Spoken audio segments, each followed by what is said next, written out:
All right. Hello, everyone. It is 7 o'clock, so it is time for the Songs of Silence dev stream to start. Um, Thank you for joining us, whoever is watching. Very glad to do this. It's been a while since we've done a dev stream, so really happy to have a bunch of new things to show. New year, first of all, I hope you're all doing well. I wish you a happy 2025. And yeah, I mean, we're still in January, so I guess it's still valid to say this kind of thing. And yeah, so my name is Quinton. I am the project manager for Songs of Silence, so meaning I'm part of the production team and make sure that what we do gets done on time, but also that it makes sense and that whatever we're doing caters to what our community, since we've been trying to have a very community-driven approach since day one, and more specifically since early access, and even more so since we released November 13th, our 1.0.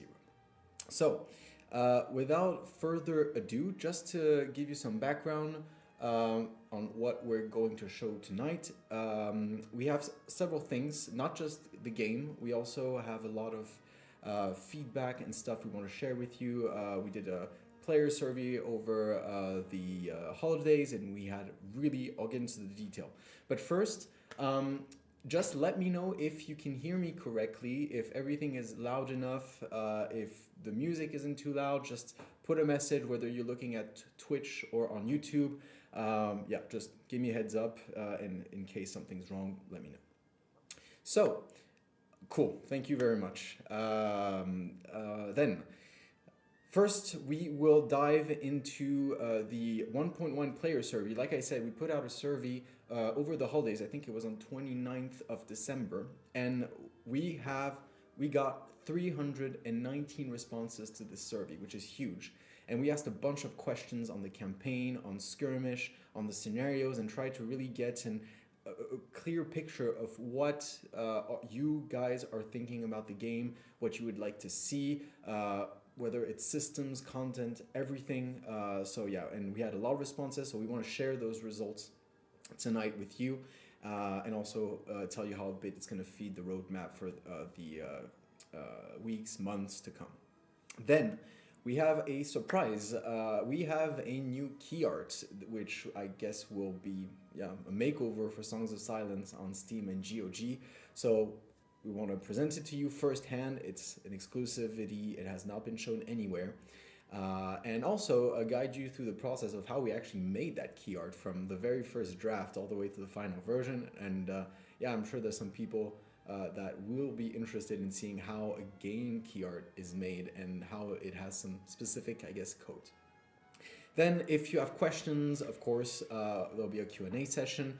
At any point in time, put a question in the chat. I will take note of it. I will see it. I'll come back to it when we're in the Q&A session. And finally, do a multiplayer game, a skirmish game, multiplayer or single player. Multiplayer if I find people. I'm on Discord on the side. I'll be posting my code. I think 2 people would be nice to join ideally. And yeah, we'll make a small size map. And yeah, already getting questions. Good. Keep them coming. I will answer them when we get there. All right, so without further ado, let me present the results of the survey. So I will now share my screen and yeah, get into the survey. Like I said, we had over 319 respondents, which is huge, and it makes whatever results are there statistically valid. And yeah, so we looked a bit at the player information, high-level game evaluation, then campaign, scenario, skirmish, and also community sentiment. And then we did some targeted analysis, but I think at that point you'll be probably tired of it, maybe. And then we'll move on to the key art, and then of course playing. So player information. The survey showed that 80% of our audience was between 25 and 44 years old, which is in line to what we had previously. Half of it is 25-35. So this means we have like a young audience, but not a, let's say, teenager audience among our community. So yeah, I mean, people like my age, close to my 30s. So that's the core target group, I would say, in terms of age. For the geographical location of the people answering, well, obviously we didn't localize the survey, for example, in Chinese or Japanese, so there's going to be a majority of people from Europe and North America, South America. So yeah, we will try and put out a survey for Asia and China notably. It is actually 30% of our audience today, so it makes sense to, at some point, push this survey to them. In terms of genre played, surprisingly, most people that play Songs of Silence play first and foremost RPGs, and then comes, of course, strategy. So that was a funny, interesting finding. But I mean, also Songs of Silence has this story element, which I guess caters to that audience. So it's not weird, too weird either. Then let's dive into the high-level game evaluation. So. The overall rating of the game was 4.1, 4.08, but I'll just round it up. And yeah, so we're happy to see this. It's in line with our score on Metacritic. It's in line with our score on Steam. So no surprises there. But good to see the evolution over time if we do another survey like this, obviously. Then going into the high-level rating of the content, the factions do feel unique, which is great. The little box, by the way, on the far right is people who are unsure, just to clarify. The hero classes feel varied and fun. Overall, yes. In our standards, we consider that anything that is above 3.75 is clear, let's say. Above 4 is really good. And if it's under 3.75, it means that we have to look into this at some point. Then the mechanics are well explained. That's also in a relatively good position. The factions are easy to understand. Nothing that stood out there.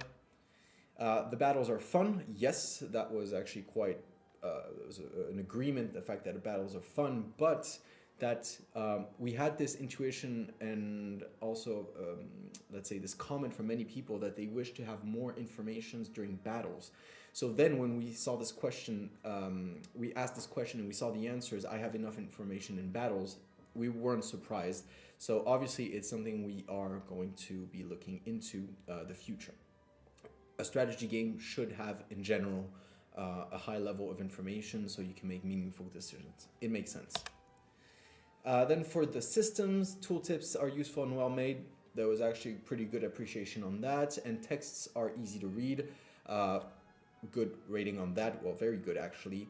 Now, of course, we do separate PC and console. We know that on console, maybe things are, despite the update that we did, which increased the font size and where we added a high readability font, we know that on console, some people might still struggle. We'll try and look into it, but for now, we think a large portion of the issue has been addressed.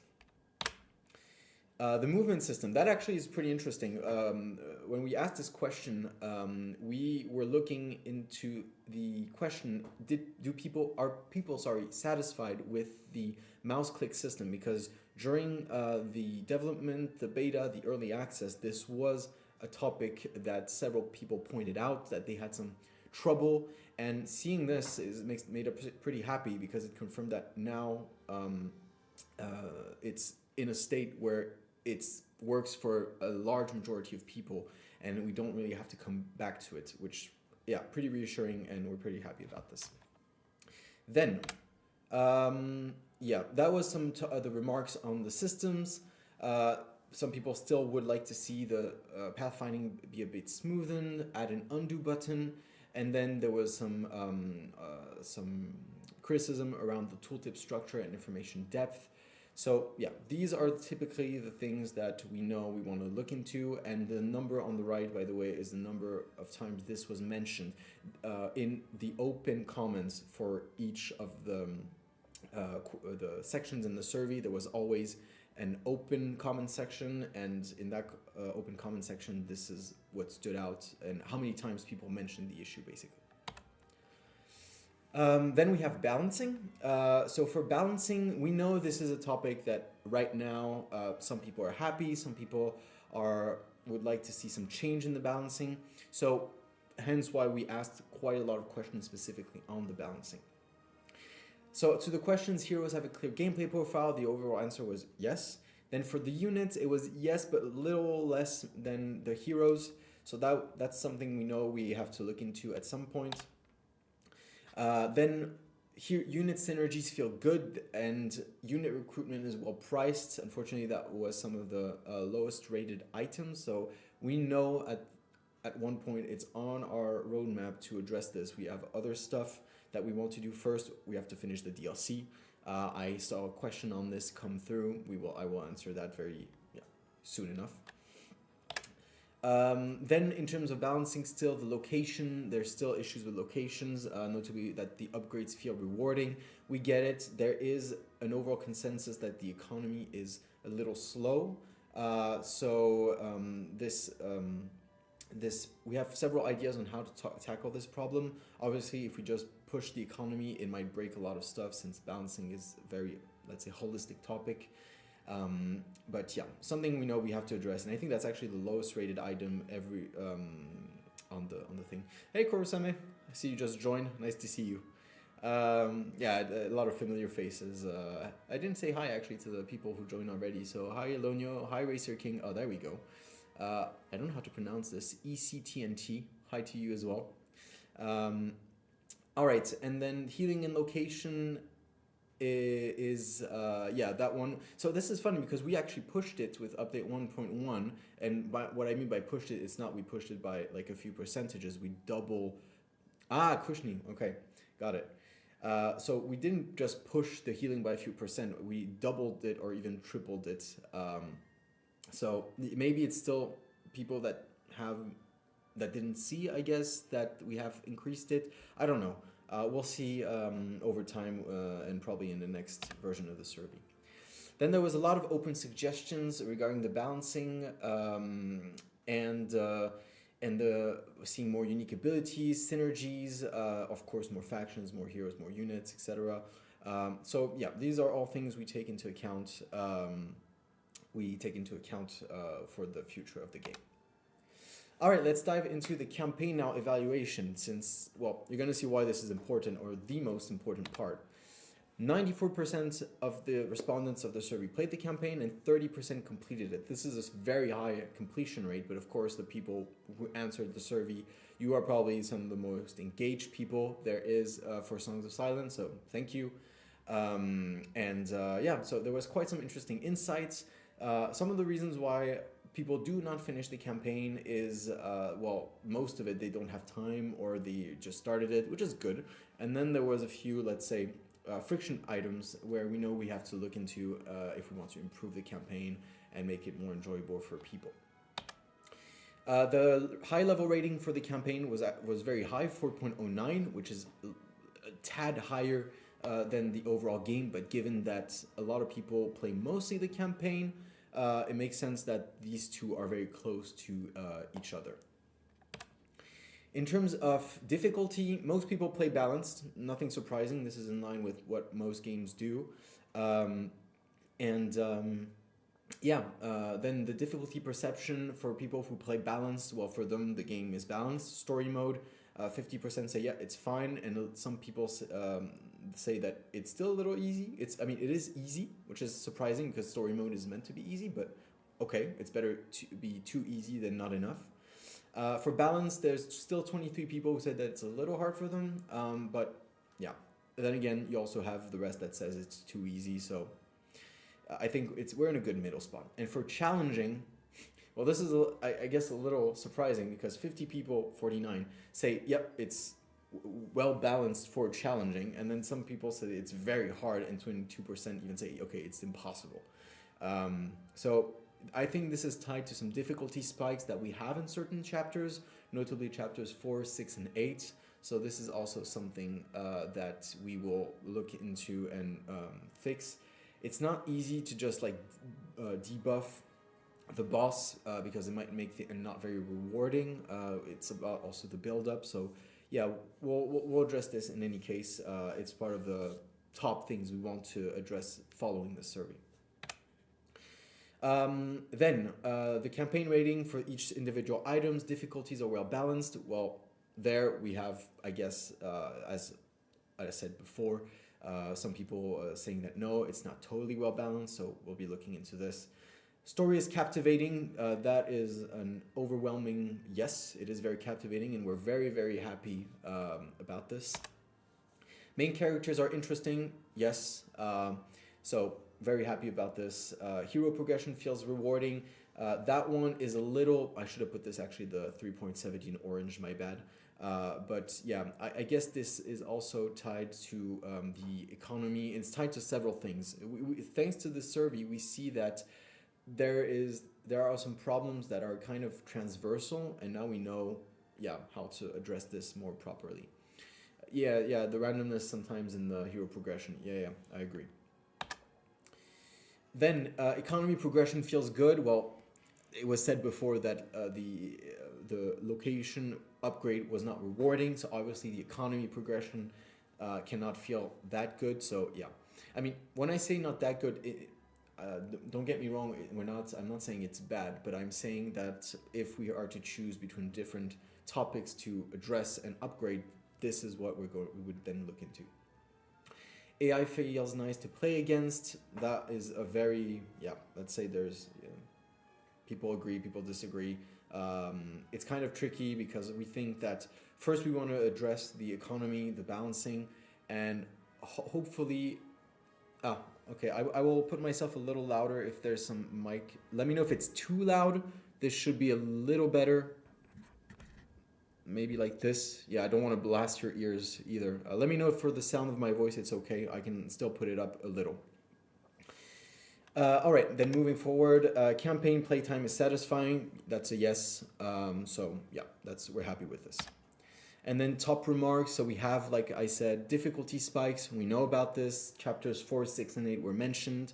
Then there was a lot of praise for the uniqueness of the campaign and the story, the art and the world building. So we're very happy about this. Thank you for the very, very kind comments. That really, it's very uplifting for all the dev team, the game designers, developers, artists, etc., etc.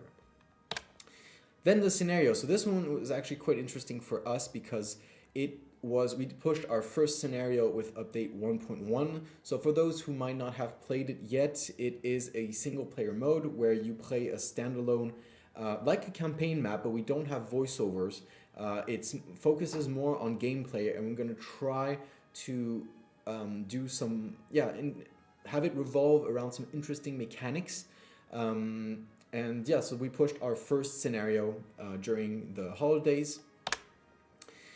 51% of the respondents to the survey played it, and 43% completed it. So it's a huge completion rate. Obviously, it's just one map, so it's not comparable to campaign, but we're still very, very happy that we have this kind of result.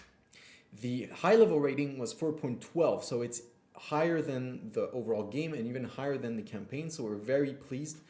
We know we want to do more of this, so it's good to know for us that we are going in the right direction by doing more scenarios.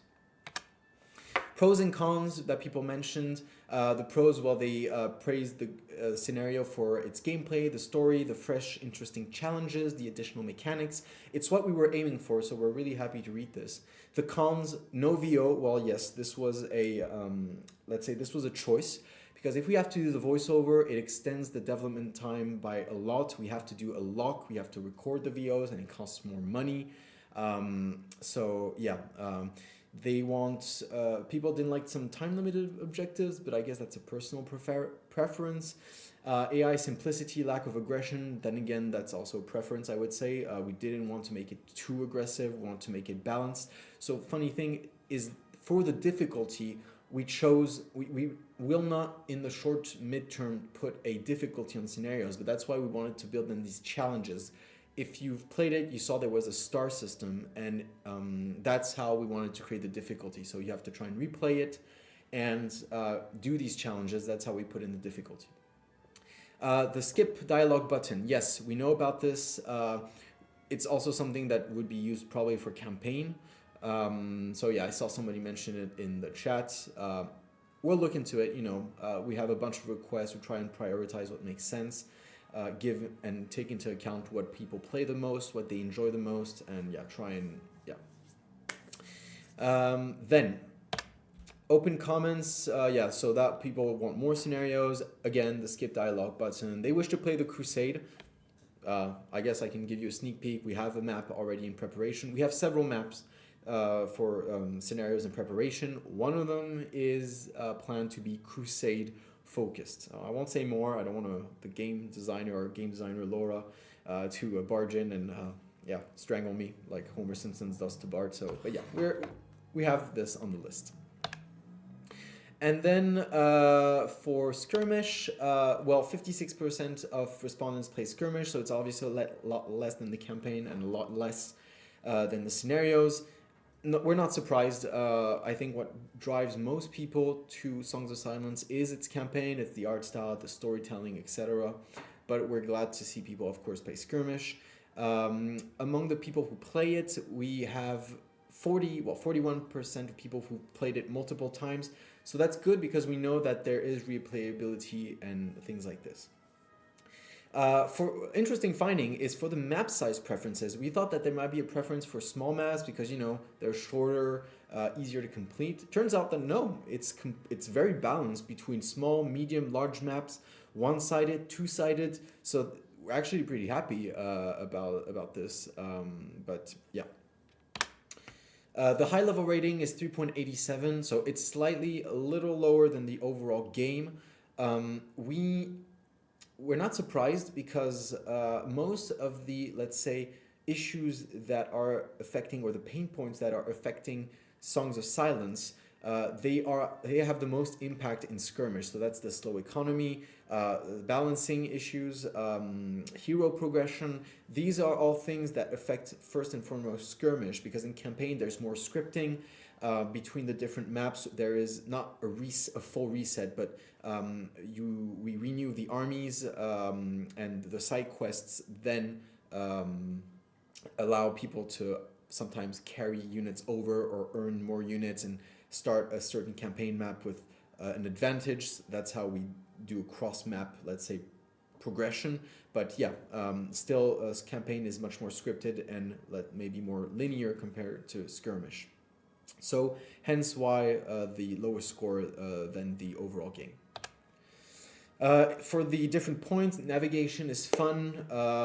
Yeah, nothing to say there. Factions are equally interesting. Nothing to say there.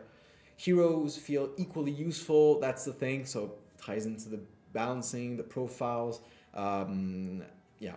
Funny enough, there is a lot of complaints. Or there was, I would say, a lot of complaints around the Crusade being overpowered. I think in the initial release of 1.0, that was maybe still the case, although we tried during early access to change things. Losing my English. But now when we look at actually the Unity data of the win-loss rate, depending on your faction that you're playing, it's very equal. So we don't know exactly what's happening, if it's still a subjective perception. But yeah. At least heroes feel equally useful. We want to work on that. Economy progression feels good. Well, yeah, I mean, already talked about it. Very slow economy in the beginning of skirmish games. And the issue is then if you make a mistake, it's punitive and you have a very, very harsh time coming back. So definitely something we want to address. AI feels nice to play against. That's something we're working on. We have the skirmish difficulty fate that's in progress. We've had, unfortunately, other things being prioritized, but we already started the groundwork for this. So yeah, I think there's a frustration because in some cases, some people would want to play a difficult AI. In certain cases, people would want to play easy AI. So we know about this. Open suggestions for skirmish. Yeah, customizable AI difficulty. That is the number one thing that was mentioned in open suggestions. There was sensation of repetitiveness and having more customizable settings. So yeah, so these are things we know about. All right. And then just briefly over for the community sentiment, we asked people how they feel about the game, towards the developers, if they think we're listening to them, etc. And the scores were actually we were very pleased to see that the perception on these questions was actually very good. that the game is going in the right direction, that we have a clear communication. We try to do our best, and I'm the one doing, for example, the Steam news. We have Boris that is often, I think I saw him put a message in the chat, that is often doing communication on Discord. Poland, Roman, different people, and we're all working together. So yeah, there's very little intermediates here. The communication, this relationship between the studio and the community is good. I feel like I'm a part of this community. So it's good. I feel like a part of this community, I think there is a subjective. Some people are very engaged on Discord, some less. I think that's a subjective topic, but in any case, we're going to continue on how we're doing things, how we're talking. Yeah. My feedback is considered, so that one we're actually pretty happy. It's almost 4, but it's at a point where, yes, people consider that their feedback is being listened to, so we're happy. And then, well, there's marketing. Some people feel like they would want to see Songs of Silence more in, I don't know, the news, on streamers. We're doing our best. Part of being an indie studio is like, yeah, we have to work hard. We have to pedal and try to. It's not easy. If we were Cyberpunk or, I don't know, Assassin's Creed, it would be much easier. But yeah, we're not. So we're doing our best. And then top remarks for the community. Mostly were praises and some, again, mentions of some, I would say, praises and wishes, requests for features and things like this. All right, so that's it for the player survey.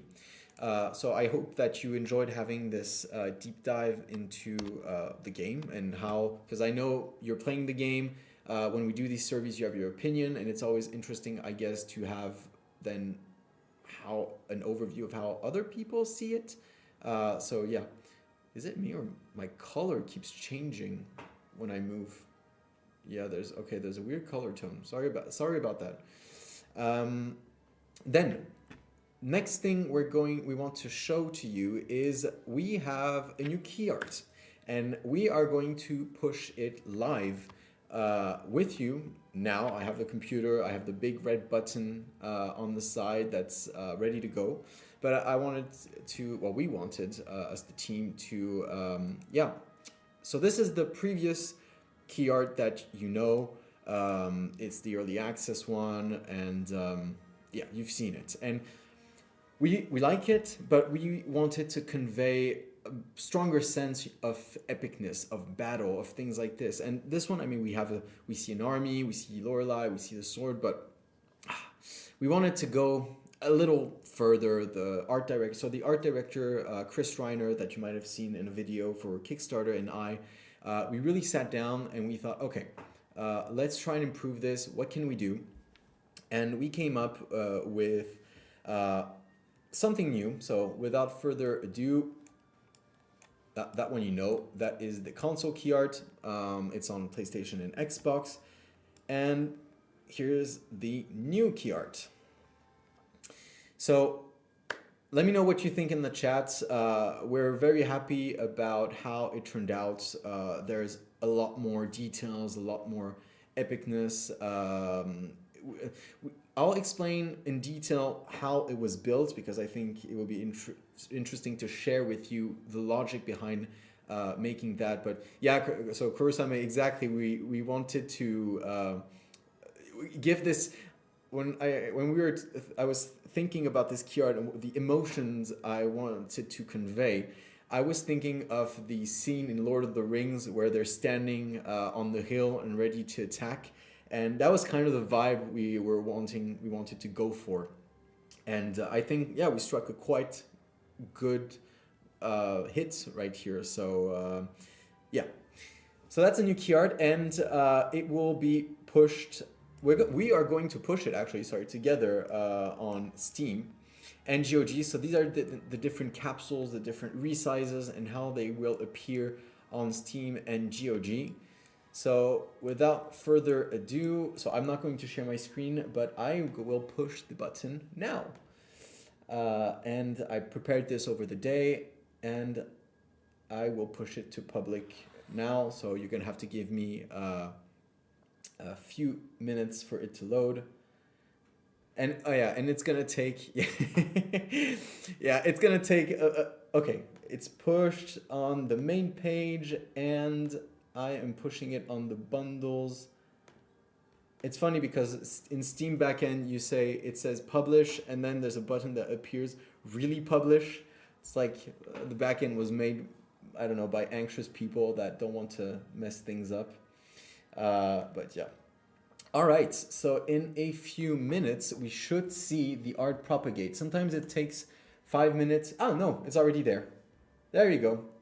So you should be, if you go on the Steam store, at least on the internet, I don't know about the desktop version, but at least on the browser version, there, it's pushed. So you had the exclusivity. We hope you like it. And now I am going to show you how we actually built this key art with our art director. And it's a very interesting process. Like I said, we wanted to start from scratch. So it starts from here. First, we wanted to find a good scene. We really went from the ground up. So this is literally the ground. And we know that we wanted to have a location in the background, have Lorelai and her army stand on the hill, so we put that on the right. So yeah, that was the base.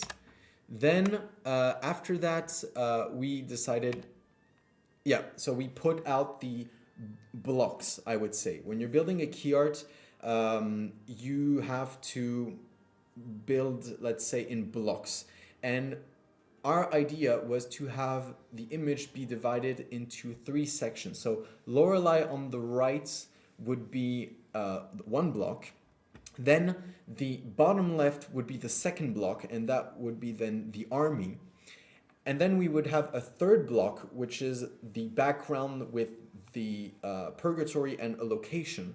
Because then we have a hero, we have units, we have a location, and we have the purgatory. So we have the key elements of the strategy and also one element of the story that is unique to Songs of Silence.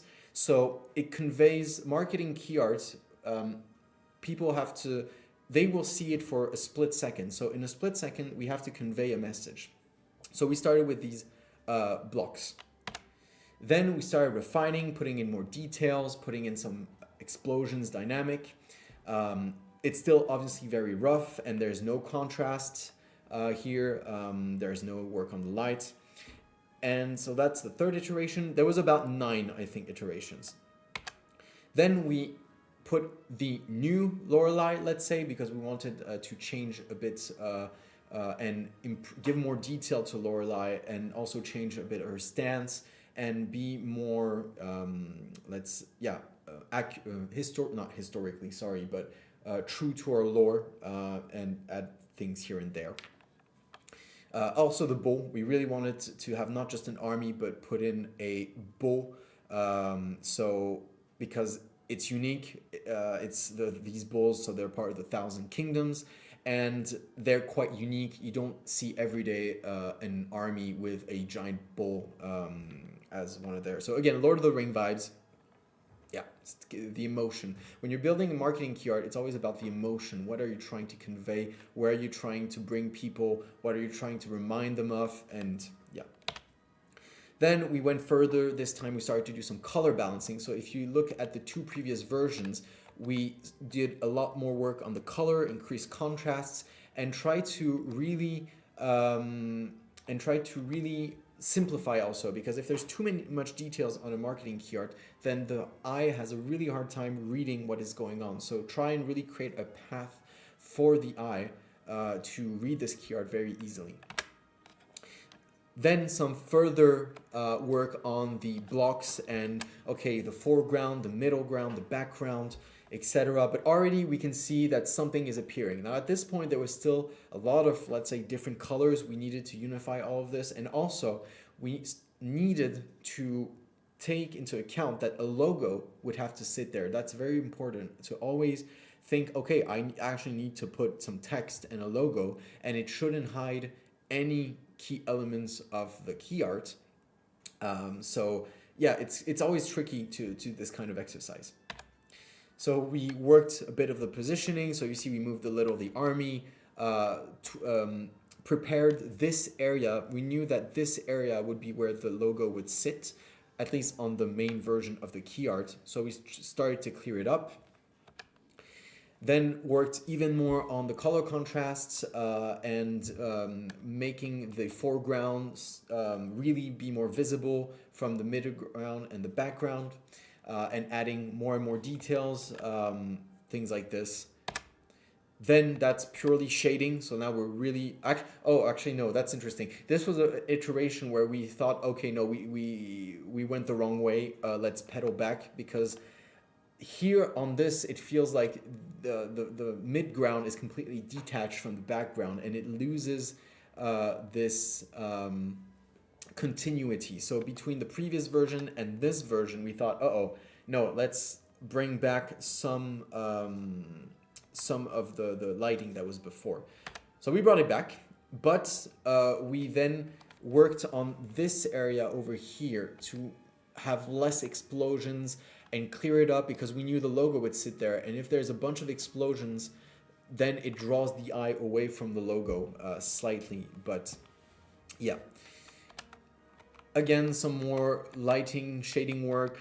So at this point, we know 95% of the key art was done, but we had to work a little bit more on the shading, the etc. etc. Sorry. And yeah, that's then some very slight adjustments again to the contrast, the colors, but I think that's the final version. Yep, exactly.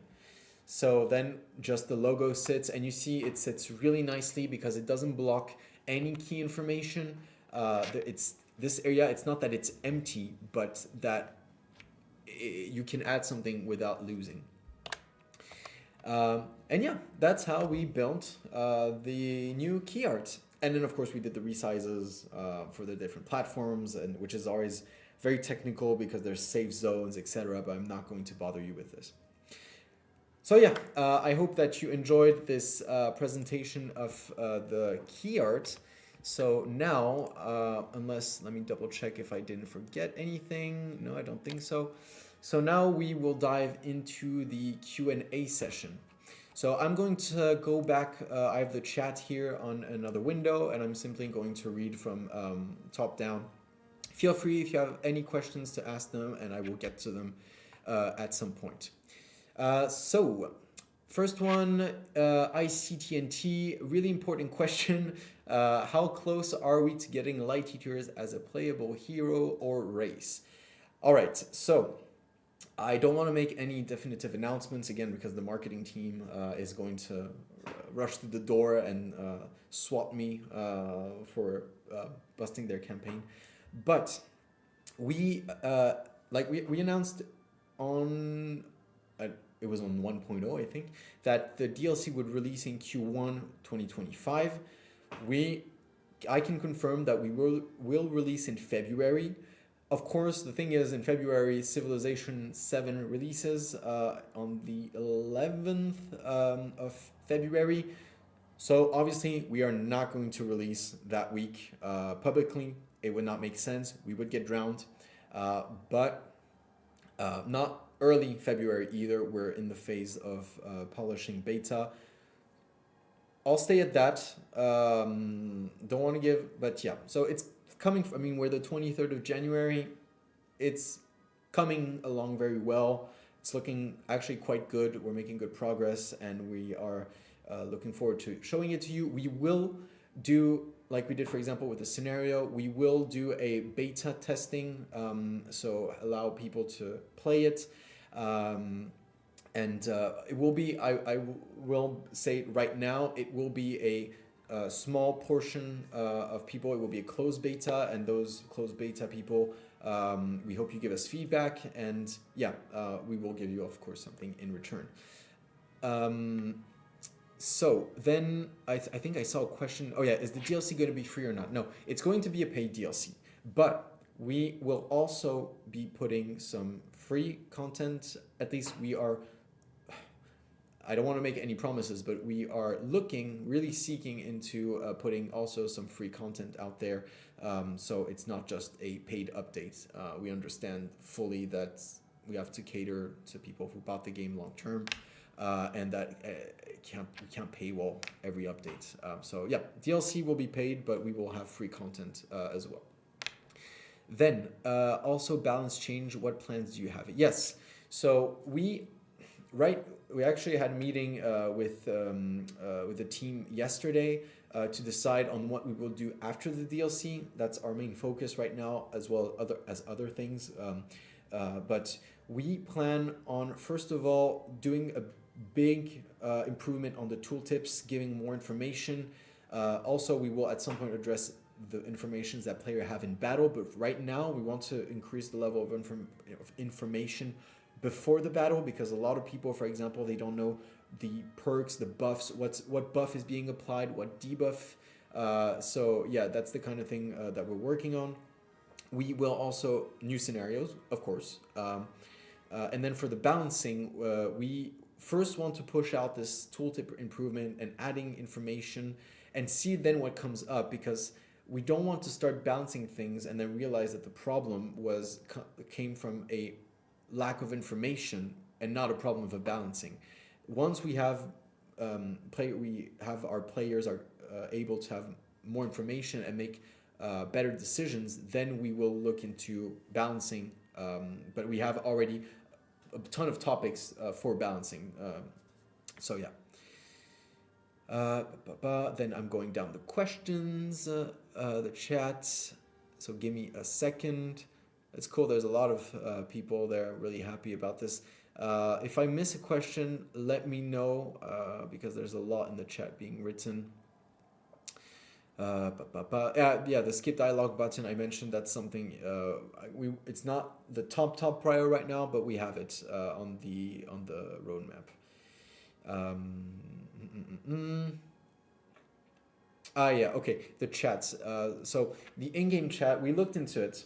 We actually estimated that it would take us 10 days to build, but it caters to a multiplayer audience, obviously, mainly, and we still have some issues with the campaign, sorry. So yeah, in the natural order of things, a chat definitely is feasible. We already spec'd it out, but we want to address first some more burning topics, let's say. All right, let me go down the chat. That is the key art reveal. Okay. Yeah. First things to mention, we have a wiki. We have a fandom page in case you haven't seen it. So yeah, check it out. Feel free to, I'm not sure how this works, if you can freely add entries to it. If you can, do it so. But yeah, we're adding things on our own over time, of course. Going down the list. I should have asked somebody to prepare the questions. Any updates? Okay, so any updates to the roadmap? I guess I answered that question. Is there anything I forgot to mention? So the scenarios, the scenarios, the tooltips, the balancing, and the skirmish difficulty fate. That's still something we of course want to do. The thing about the skirmish difficulty fate, so the skirmish difficulty modifier, is that we first want to finish and polish the AI with the new faction, the DLC faction, because it's a new AI behavior. So we want to make sure that then the AI is stable for that faction before we make tweaks to every faction, because we might otherwise have to come back to it and double up the work basically, so it wouldn't make sense. What ideas of economic progression buffs do you have? So there's several ways to address this. We could, for example, if we don't increase the building material given by locations, we could decrease the costs, but we could also increase the building material income. There's several approaches to that, honestly. Maybe a mix of both. Let's see. Also adding more stuff, for example, I don't know, artifacts, things that buff your location income. That's also another possibility. But yeah, there's many approaches to doing an economic progression, to buffing the economy progression. So let's see. How many DLCs are planned? So right now there's one that is of course announced, planned, and being worked on. Of course, if everything goes well, we'd be inclined to do another one, and we would probably do a campaign or scenario specific, but we would really like to do another campaign, put in some voiceovers, maybe even if things go well we could add VO then to the scenarios, because funny thing about voiceover sessions, the thing that costs the most is literally just scheduling the sessions. Then once the actor is in the booth, whether he's doing an hour, 2 hours, 3 hours, 4 hours, that doesn't increase the cost drastically. So yeah, let's see. We'd love to do this kind of stuff. So Light Teachers is DLC faction. Well, I mean, some people already, the most engaged people in our community, you notice that there was a Light Eater hero. I mean, we have a Light Eater hero, we have Mer now, but that there was during early access a ancient Light Eater that was marked as locked. We're not going to throw him away, you know. It wouldn't make sense. So I won't confirm anything, but I think you're pretty smart to guess. What about changing map auto generator for skirmish? Map auto generator. Yeah, the re-rolling of skirmish maps. Something also that we want to look into at some point. But as always, I mean, my job as a project manager and as part of production is that whatever we're doing, whatever we're building, first of all, that it makes the game better and we get better reviews. Because if we get better reviews, Steam algorithm kicks in. If the Steam algorithm kicks in, we make more sales, more money, so the game can live longer. And that's our, right now, given that campaign is the most played mode for Songs of Silence, as I showed in the survey, this is where we need to address things first and foremost. Then comes, of course, single player skirmish. That's where we have our replayability. And then comes multiplayer, because that's the smallest fringe of players we have for the game. Unfortunately, we did not ask that question during the survey. That's on me. But looking at the data in Unity, I think it's like between 5 and 10% of players that play multiplayer, so very small. Is there a list of maps with random cities or map auto generate each time? No, so we have maps which are randomized, and then the distribution of locations. So the capital is fixed, but then the locations, the other types of locations are randomized. So probably that we would have to introduce some rules to this distribution of locations to make it more even. So yeah, I hope that answers your question, Kushni. If I'm not, yeah, that's you. Yeah. All right. Good. If there's no more questions, then we will move on to playing the actual game. I am going to I'm going to open a room and I'm going to post the code in our Discord right now. So anyone that wants to join, of course, is welcome. I will open 2 slots. So give me a second the game is already open, but of course I need to share the screen. There we go. Why can I not see it? Okay. There. All right, so multiplayer, I will create a private room. I will put, as usual, the 2-minute. I don't have the 2-minute. Ha! Should have gotten a build or something. Okay, 4 minutes it is. Doesn't matter. Small map. Continue, and I will open 2. Oh, not AI. Sorry. Close. It's closed. No. Open. Okay, and the code. I will put it in the Discord right now. Oh, wow. Already somebody joined. And 710J. All right, let's see if somebody joins. When will cloud services have songs? Yeah, 2 minutes can be very too fast paced sometimes. So, I'm still reading the questions. ICTNT, a way to lower the workload and cost as well are community mods. So mods, well, we'd love to. The thing is, we have to prepare the game systems, and right now it wasn't.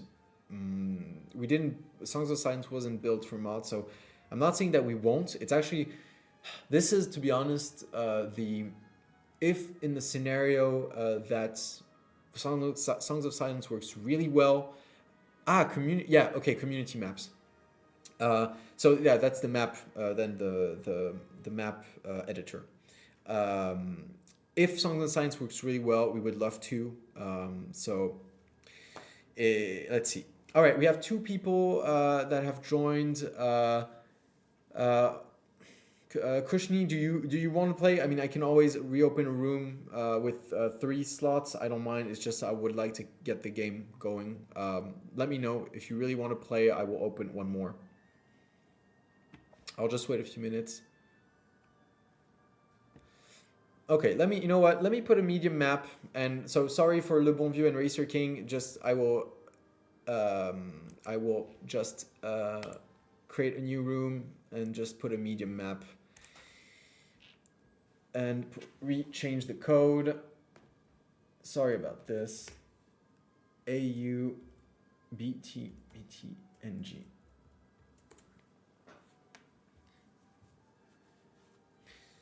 All right.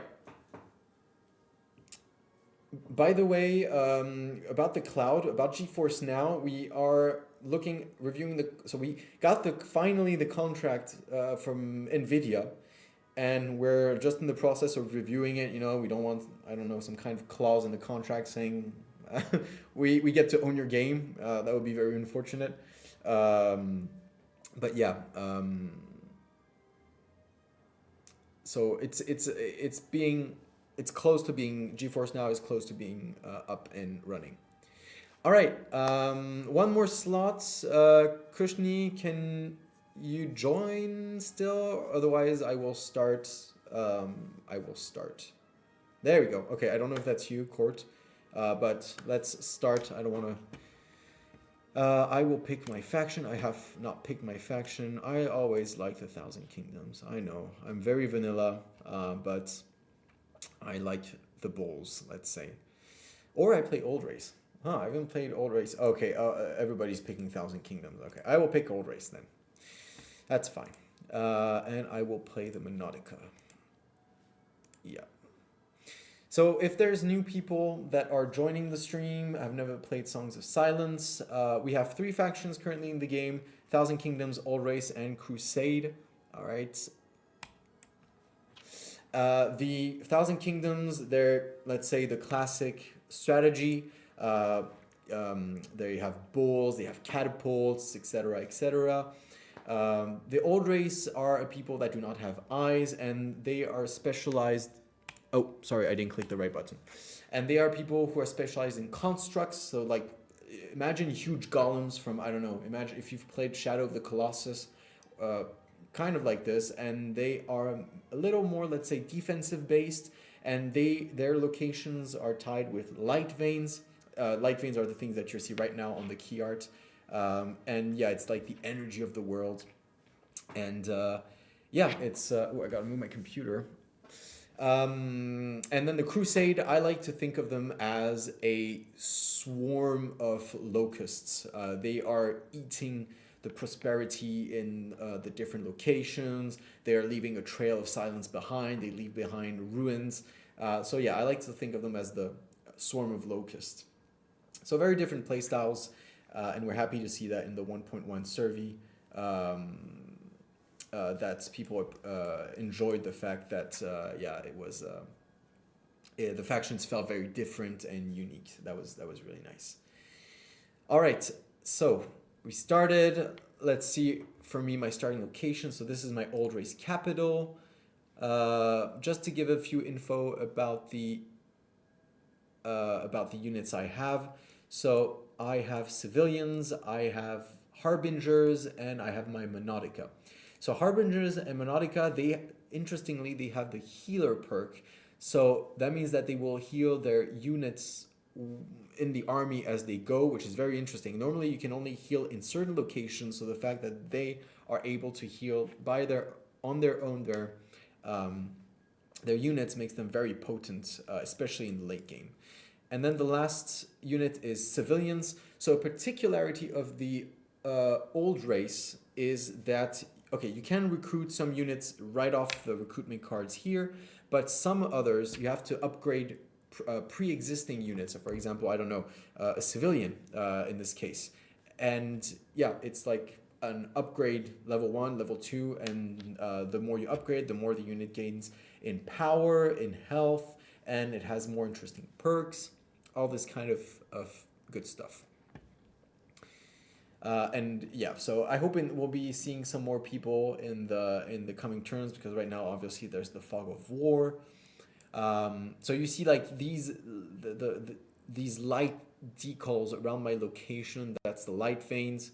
And if I conquer another location very soon, I will place a building upgrade.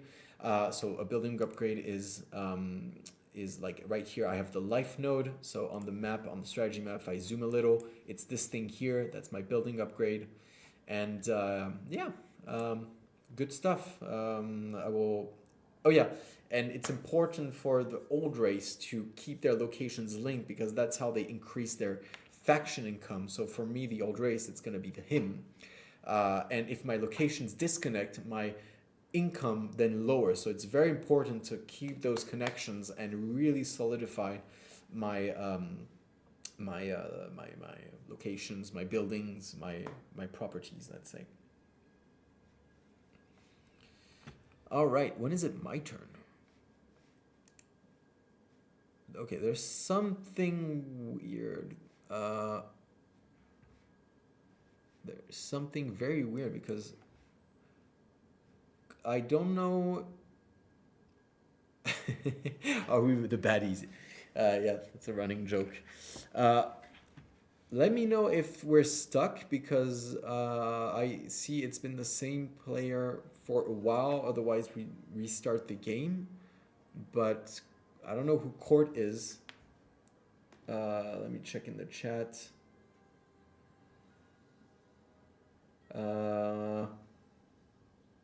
That's weird. Court, if you are on the stream, let us know if you're playing and if everything is fine, or if something happened, because yeah, I don't know, turns don't seem to be moving forward. Okay, there's something very weird.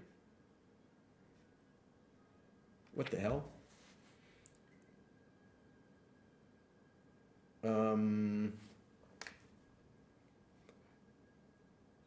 Okay, I think there's something weirdly broken right now.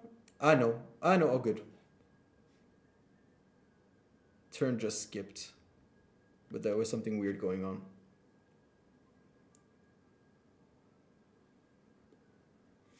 Alright, yeah. Well, no, it's Le Bon Vieux. Let me know if you're French, Le Bon Vieux, and well, if you're on the stream, because I'm French as well, so it's always good to play with a fellow French person. But yeah, so what else can I say about what I have around? We have a few neutral units, so they just roam the world. Sometimes they're aggressive, sometimes they're not aggressive, it depends. Oh, okay, there were battles, that's why. Okay, everything's working fine. Yes, vive la révolution. Bring back the guillotine. No, I'm kidding. It was a very dark period of our history, but anyways. So yeah, there's an aggressive army here, so I would have to watch out. I don't think it's it's not very dangerous. It's just a few Svarters, so a few boars. But yeah, I wouldn't go face them head on right from the beginning. Interestingly, there is a monster lair here.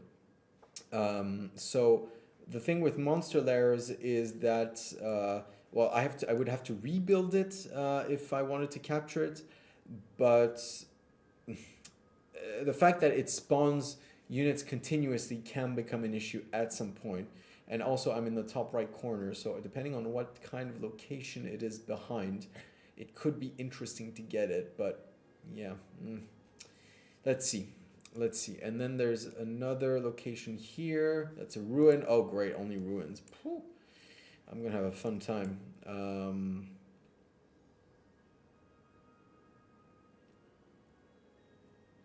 Pimous 93. Nice. Then bonjour. Or bonsoir plutôt. That's nice. 93. Let me know which part of. I know that's the Paris region. I did my studies in 95, Cergy, but I don't remember where 93 is. So let me know.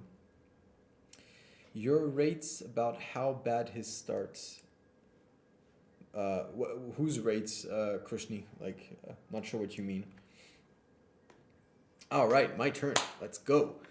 So obviously I will want to explore a little, maybe do a first recruitment. I have a bit of gold. Yeah, probably that I would already upgrade. I need some warriors for sure. Because I mean the harbingers, they're range units, they're healers, but they're not tanks. They don't have much life. So I definitely need some kind of melee unit to start with. Then I would put this one in my reserves. Yeah, and that's it. I would say keep some gold for after. Then try to explore a little bit. Let's see if there's something interesting in the south. Oh, okay. We have a location. Yeah, okay. Catapult. And it's what kind of location is that? That's a settlement. Okay, that's good because it gives both gold and building material. So definitely something that could be interesting, and it's not too heavily guarded. But I will, since there's a catapult, and a catapult does area of effect damage, I will want to sparse my units so that, yeah, they don't get brutally attacked right from the beginning by the area of effect. All right, let's go. Yeah, you see, so the area of effect can be potentially quite potent. And then there's several cards here that are meant to buff the units as they battle. So yeah, yeah, the harbingers, they get really hit hard by this. The harbingers, again, they have very strong capabilities because they heal, but they have very low life. They're very fragile, so I really have to be careful about them. And yeah, I didn't lose too much. I lost 3 harbingers, so they will regenerate at some point. And now, what's interesting is this is a choke point, so always good to have choke points and to solidify. And I will want to put a building upgrade to get some stuff. Now, which one do I want to put? Life node, I already have one up there, so it doesn't make sense to have 2 life nodes. But at the same time, it adds supply. No, I'm gonna add a simple link for now. And you see that my income increased, so very important to have these light links when you are the old race. And yeah, and I have a little loot wagon, so I will go cash it in. But that's it for my turn. So yeah, the neutral armies, they're moving around. The map is actually quite big, so I will for sure encounter some people there. But yeah. What's this? Oh, an adventure. Yes, nice. I hope it's not too difficult. What's funny is, if there's people watching the stream and playing, they have a tactical advantage over me because my screen is available to everyone. This is not smart from me. But yeah, I mean, it is what it is. Doesn't really matter. Maybe I should have put the clear view fate. So we have a fate that allows to see the entirety of the map right from the beginning. That one is actually quite useful for when we're doing streams, because then we can show what else is going on. But yeah, I mean, at least we discover the suspense together. But let me know if for a future stream you would rather that I put this, activate this, this fate, this modifier. So then, are there any questions? No, not yet. The chat. Yeah, classic 90s screen peeking, exactly. But it's a one-way screen peeking. I can't go and see your screens. I think you're all a little far. So yeah, it is what it is. It's not a big deal. So let's look a little bit around what I have. So we saw there was an adventure here. Oof. Ouch. Okay, that guy. It's tempting to go for the adventure. The thing is, that guy is really powerful, 8 power, and has 20 health, so quite a tank. And I think he has some really nasty perks. Yeah, the Dread, so it's -2 power for my units, so if I only have weak units, they're basically gonna be completely useless against this one. And that guy is just a tank as well. He has fears. Yeah, so -3 power. Pff. If I go there in my current state, let's see what my power is. 6, okay. Yeah, they are 4, so I would literally have nothing. And they're 4, so yeah, not a smart move right now to go for this adventure. Still nice to try and do it later on. But yeah.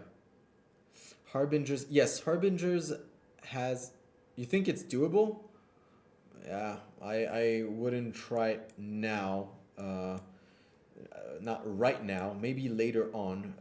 But this, should I go and do this one? How much location? Depends on how much it costs to rebuild. Yeah, I don't know. But first, let me go cash in some of the loot wagons that I got, because that's important nonetheless. There we go. All right, and then I can upgrade. Oh no, I cannot upgrade yet. That's okay. I don't think I need to, although I will upgrade those into warriors now. And either I fight something just to gain a little bit more. Yeah, I think I'll do that.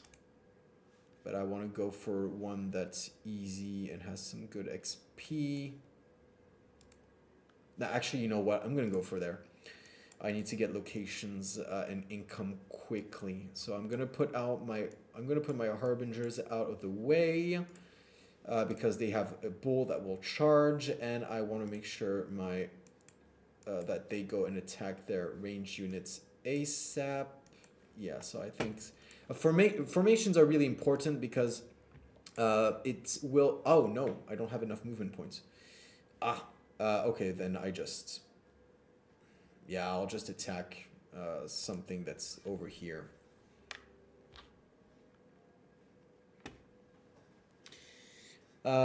There. Yeah, this should be an easy win, I'm pretty sure. Yeah, oh, that's going to be a very easy win. I love a good battle like this. And so, if for those that have never, again, seen Songs of Silence or that are joining, the battle cards allow to either buff our own units, debuff the other units, or gain attack boosts. I mean, that's a buff in the end. Or deal direct damage. So there's offensive and defensive battle cards. We will, by the way, do a recoloring to make it more visually understandable. Ooh, nice, level up. In the coming weeks, because, yeah, that's... some people have complained about this lack of clarity. And we agree that I think it's something that is important. All right, empower friendly units, gain speed and movement speed. Yeah, okay. That one, infuse him. Yeah, you gain immediately some health. I think that's... Ooh, and I gain 1 of army capacity, so that's good. And I will right now add my warriors. There we go. All right, and I will end my turn. I love three. He have a left. Put a civilian in an army. Oh, I see. Yeah, you mean in the location I had there? Yeah, you're right. I should have. Ugh. Fortunately, I think these neutral armies, they're not strong enough. So yeah, they have to be have some form of power to want to go and conquer the location. So hopefully, but you're right. I will go and put at least a civilian unit at some point. All right. So this is an auto battler, auto chase. Oh, okay. So hi DS. I'm guessing this is the first time you see Songs of Silence. It is a quite unique genre. So I guess before to answer your question, I will go back to how Songs of Silence came to be.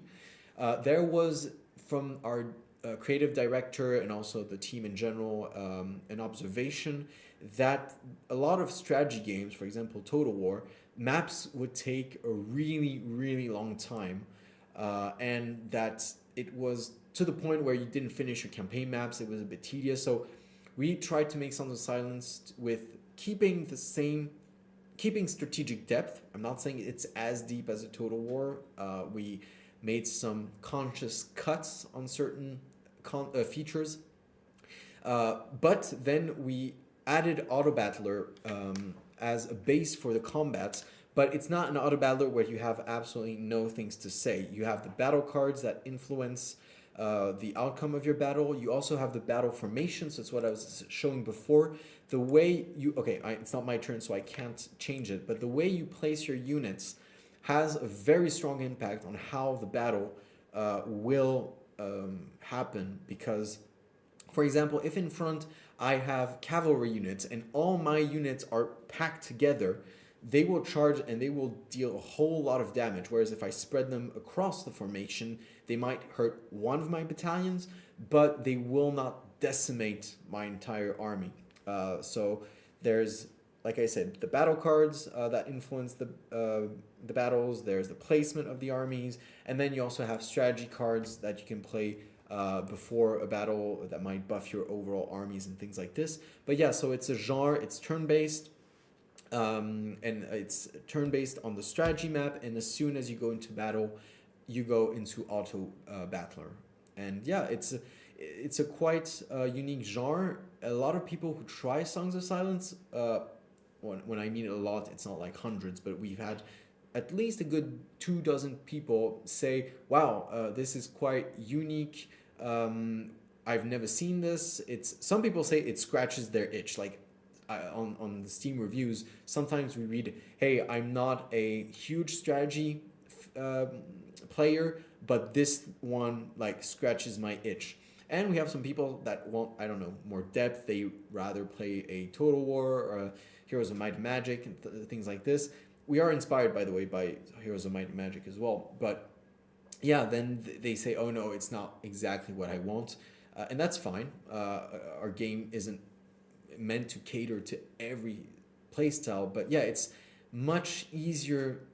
A good game is usually easy to pick up, hard to master, and we really try to keep that philosophy there. And yeah, it's quite easy strategy game to pick up, especially if you play the campaign. You're guided. There's tutorials all the way, and then if you actually want to get really deep in the strategy, well, then there's quite a bit of depth.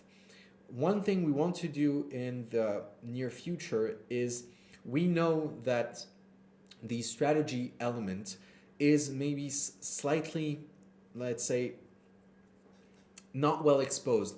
So we talked about the tooltips without the survey, about displaying the different buffs and debuffs that affect armies and units, but also some profiles of the overall hero classes or units. We think there's still work that can be done there, and that we're not going to go, I don't know, I play League, for example, League of Legends. We're not going to go for a strictly, okay, we have tanks, we have support, we have ADC, whatever.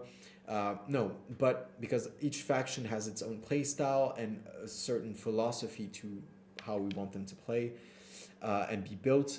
But maybe we can increase the let's say the differences between the units inside within factions, and that way make it a more enjoyable experience, and also easier to understand, because if a game is easier to understand, then it's way better for everybody. All right, this time I'm going to go in that location over there. Can I recruit a unit over there? That would be nice. Ah, shoot, I don't have enough. Oh well, doesn't matter. Ooh, this is a mine. I have to rebuild it, but if this is a mine, this is very good because it's building material. Okay, so obviously my warriors are getting charged. That was expected. But you see my harbingers, because I placed them at the bottom, they are unaffected by this. And yeah, I'm basically going to decimate the range units now. So pretty nice. All right, now I bring them back to the bulls and help their little friends. Easy battle. Bye, ICTN. Thanks for joining. All right. We beat the bulls by 1,000 kingdoms.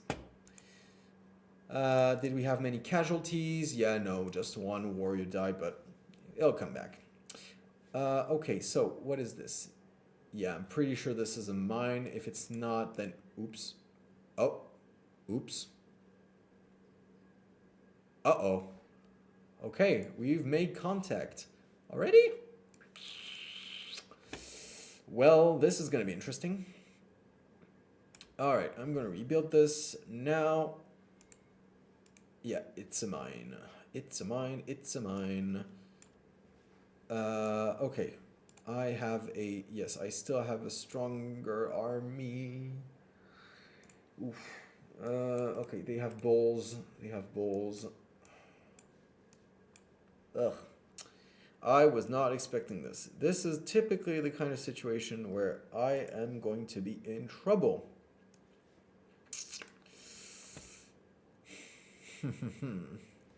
And I can't even place a light link.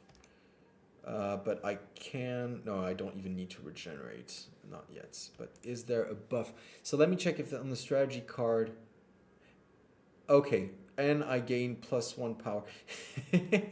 Do I want to fight? Not really. Not now. Okay, I'm going to buff at least my army in case you do attack me. This is going to be interesting. Okay. No, I'd rather not. Honestly, I would rather not. I would like to build, but ultimately, you know, I've played games with people that were very nice, others that were a little, let's say, more on the aggressive side. Everybody has his right. Sometimes it's better to kill the chick directly in the egg, as we say. I don't know if that's a saying in English. In the French have a saying, tuer la poule dans l'œuf. But yeah, do things early. Some people say, no, you know what, let's build and have more epic battles later on. Totally valid approach, but yes, thank you. Thank you for not attacking me. Oh, hi, EraserCon. It's glad to see all these familiar nouns. I was gonna say familiar faces, but apart from Racer King that I've seen on a call a few times, I do not know. Ah, damn it. Yeah. What had to happen happened. Okay. Well, I was warned, at least. All right, let's see. Yeah, I only have a quarter or a fifth of the map unveiled. So I think we're still in the phase where people are fighting each other. I wish it will get better and better. I'm working hard to recommend this game on social software. WeChat, loves to come from. Thank you, Michael Jan. Thank you very much for the kind words. We will continue on improving the game, of course. To be completely transparent about like the team. So, of course, the team is not as big as it was when we released in 1.0 because people have moved on to, for example, to other projects. We have multiple projects. A studio always has multiple projects in parallel. But the team that we have, they are the core people that have built the campaign. So we have Laura as the game designer, for example. We have Sylvia as dev. We also have Max as support. We have Joel. Who else do we have art-wise? Well, we still have our art director, Chris, and other artists that have helped us, for example, Vito. And yeah, it's different people, but that now we know the game really well, and with actually a smaller team, you sometimes go faster because there's less coordination, less risk management, things like this. So yeah, long story short, we are continuing to work on the game, and we have a bunch of ideas. Like I mentioned before already, we will be working on improving tooltips, more scenarios, balancing. Then we have more items on the list. Oh yeah, the information during the battles on the battle screen. What else do we have? What did I say? The multiplayer chat is still something on our list, but for reasons I explained before, it's not on the top. And yeah, we also have this big list that I shared actually in the Steam news. Our process on how we manage player feedback, your feedback. And we have this big Excel sheet with a number of times a specific topic has been mentioned, and we basically prioritize on that, on the number of times it's mentioned, but also does it have an impact gameplay wise? Is it played by a lot of people? So obviously if we're talking about campaign, if it's something that affects campaign, we want to try and fix it as soon as possible. Things like this. So yeah, it's a very, it's a process. You know, I try to, as a production person, project manager, I try to have a very open and unemotional aspect to how to improve games, because at the end of the day, well, it's a little cynical to say this, but the game can progress and live if it makes money. So we have to make sure that whatever we do, it's not just on a whim, but actually it answers some problems, people's problems. So yeah. Oh, yes. I forgot one thing actually to mention, that we scoped it. We will be doing it. We have specs, and now it's just a question of, again, dev bandwidth, but we will be doing this before the multiplayer chat, I can say, is finally choose your color in skirmish. We have the specs. We know how much time it takes. We just have to get started. It's not rocket science. But like I said, there's other fires, things that come before. And since this is mostly a skirmish feature, well, we would rather prioritize other things first. But we made some steps to have it out there.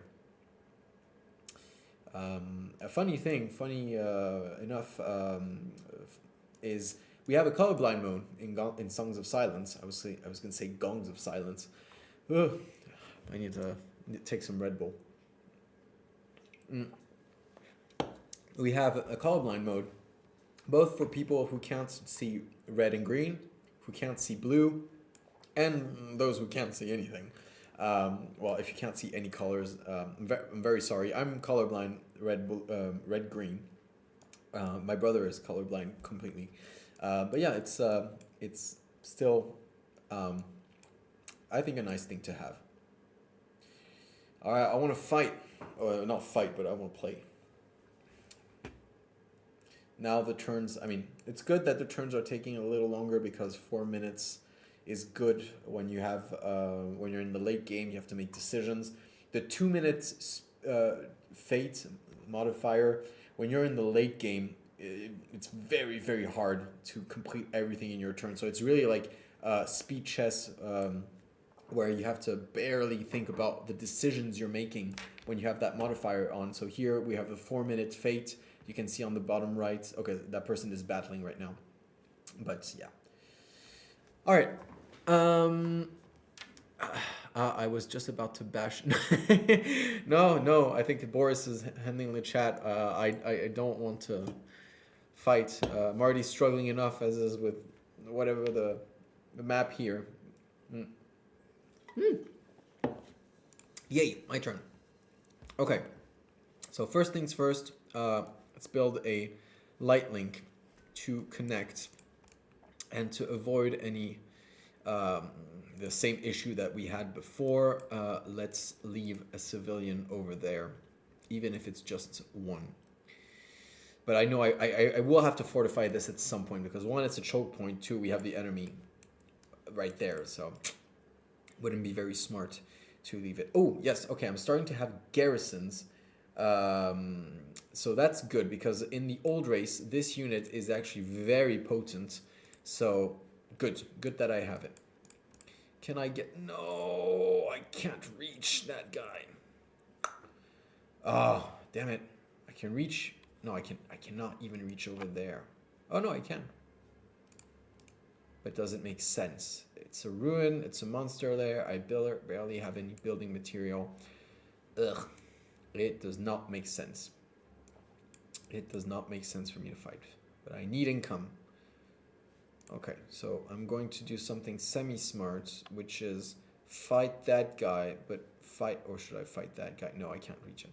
Fight that guy, but from bottom, so that there I'm actually closer to being able to cash in. This is where sometimes you really have to think about what you're doing. Okay, so we have the Svarters. They will charge. There we go. Okay, they're charging. It's fine. I have my warriors. They're doing a good job. And they're quite weak in general to the Harbingers. So this will be easy. Yeah, they run away sometimes, the units, if they see they're losing too hard. So good for me. Easy win.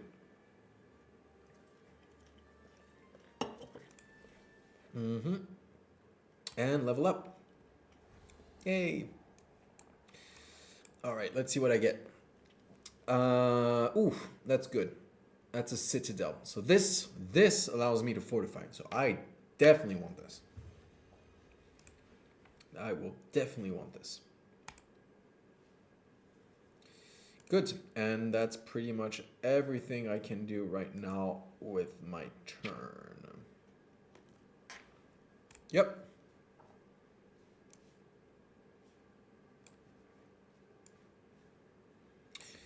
So yeah, the start is always a little, yeah, I mean, not slow, but when you have 4 minutes, yeah. Yeah. Ah, come on.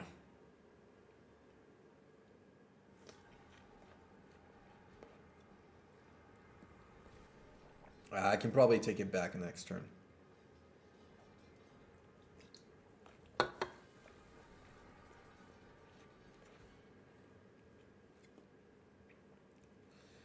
Yeah. All right. Can I take... Yeah, I should have enough...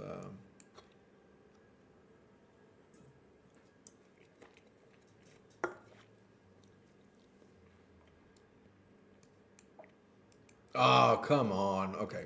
You fortified it before. Yep.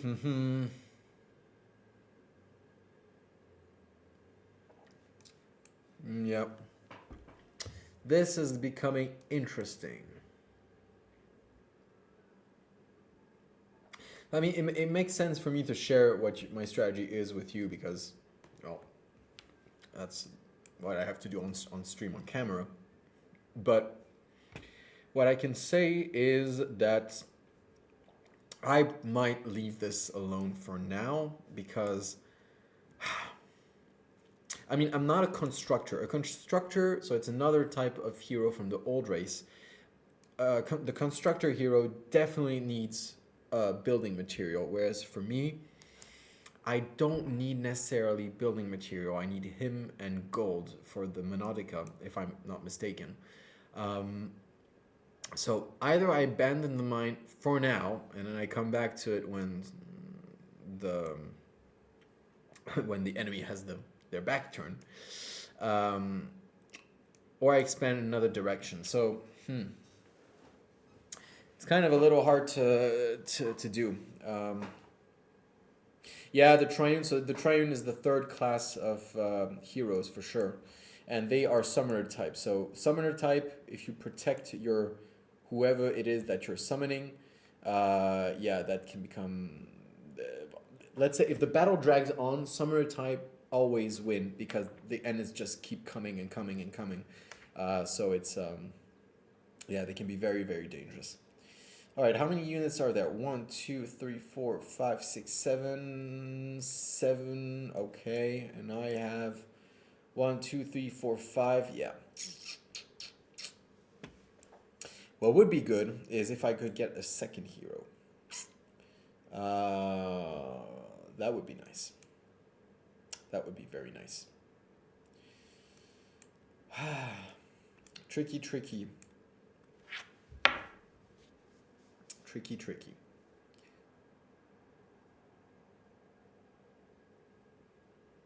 Okay, so there's a question that came in. Question from Facebook. I just downloaded the new update on PS5 and there is now the option to make the font more readable, but honestly I'm 52 and the font is just too small. 120% UI scaling doesn't help either. Can you make it even bigger?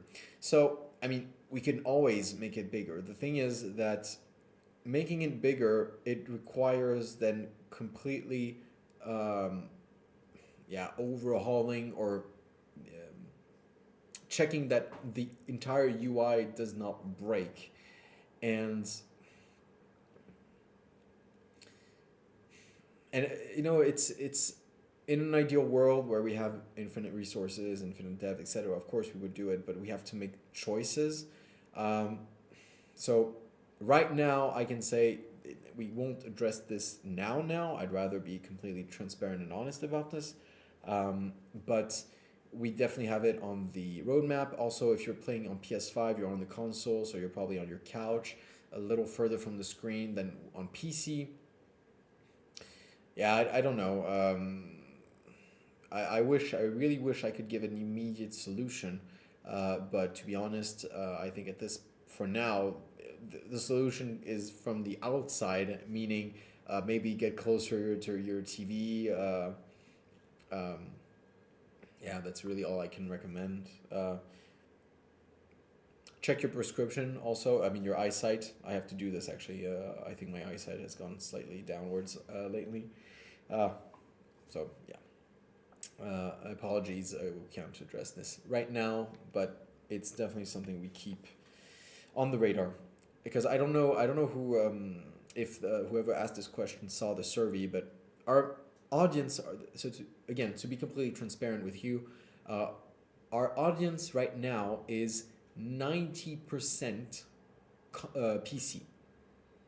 So when we have to do a development, we have to make sure that whatever we're doing impacts the greater number, because Songs of Silence isn't a good, I mean, it's improving. We're seeing this on the Steam review score, for example, but our goal, to be completely transparent, again, is for Songs of Silence to become an evergreen strategy game. And we think that it has this potential, because from the art style, the lore, it's very unique. So now the only thing that is still, let's say, keeping it from reaching this objective, the only thing that is stopping us from making Songs of Silence an evergreen strategy game is these features that people complain about. So it's going to be the tooltips, the level of information, the balancing. And once we have this, it's very likely that Songs of Silence all of a sudden it becomes a reference in the strategy genre. And we've seen games like this. I mean, we've seen actually games come from way worse situations and then come back and have a stellar career. I'm thinking of No Man's Sky, for example, or even Cyberpunk. Now, they started from a very different position. Cyberpunk, obviously, it was the bugs.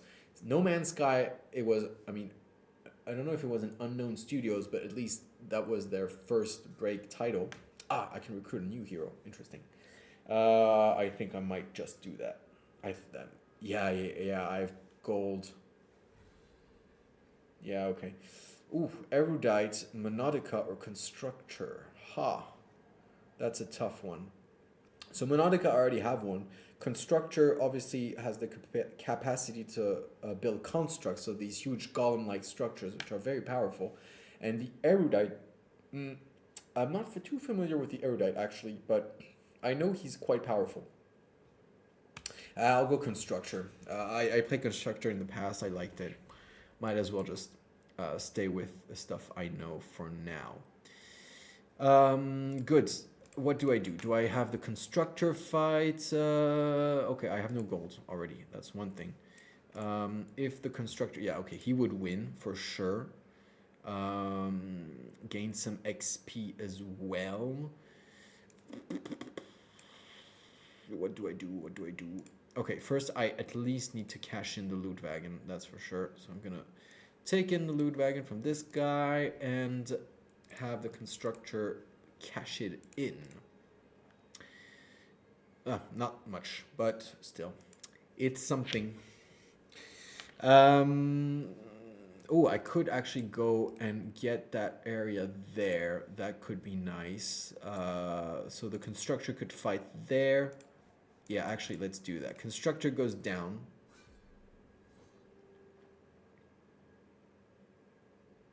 Yeah, so I didn't see your message, Ingvar Ninsen, but that would be great if you could, not just because I don't want to lose, but just so I can keep the game going. That would be very, very helpful. So if you do that, thank you very much. All right, play some. So they have different battle cards. The constructor, obviously, each hero has different battle cards. So that's what makes them interesting. Good. I'm wondering if I could try now the adventure, actually. Well, I mean, for not just the adventure, because it's an adventure type. Okay, type 2, I could probably do it. But here it's more about the... can I even... Yes, I can reach it. Should I?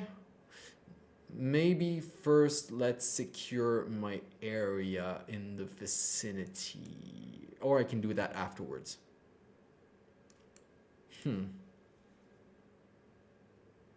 Yeah, you know what? Let's go. Yeah, let's. I think we can beat it. I know this guy is going to fly, which is going to be very annoying. Oh boy. Oh boy. Oh wow. Oh, there you go. He goes flying. Ugh, I hate it when he flies. It's such a pain. Okay, I think I might be able to beat it. Oh boy, that's a lot of damage. Nope. I will not beat it. Okay, never mind. Ugh.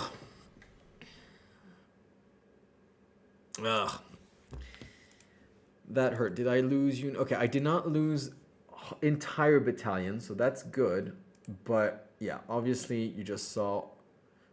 Okay, so I didn't lose. They will regenerate, but not great. Definitely not great. Should I play? I could play this card to at least generate some health. There, I regenerate some health. That's good. This is why I hate this combination of these two units. It's crazy. It's crazy how powerful they are. Yeah, or Dargon is crazy powerful. I mean, it's the game, you know. Sometimes you gotta make.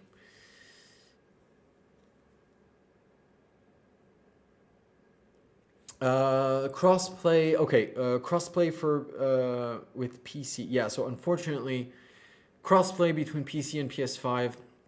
We wish, but as an indie studio, it actually is very hard for us to do because to give you the full explanation, when you do crossplay on consoles and PC, Sony and Xbox, especially Sony, Xbox is actually a little more lenient, but Sony will have very strict TRCs and terms and requirement conditions, technical requirements and conditions. That's a TRC.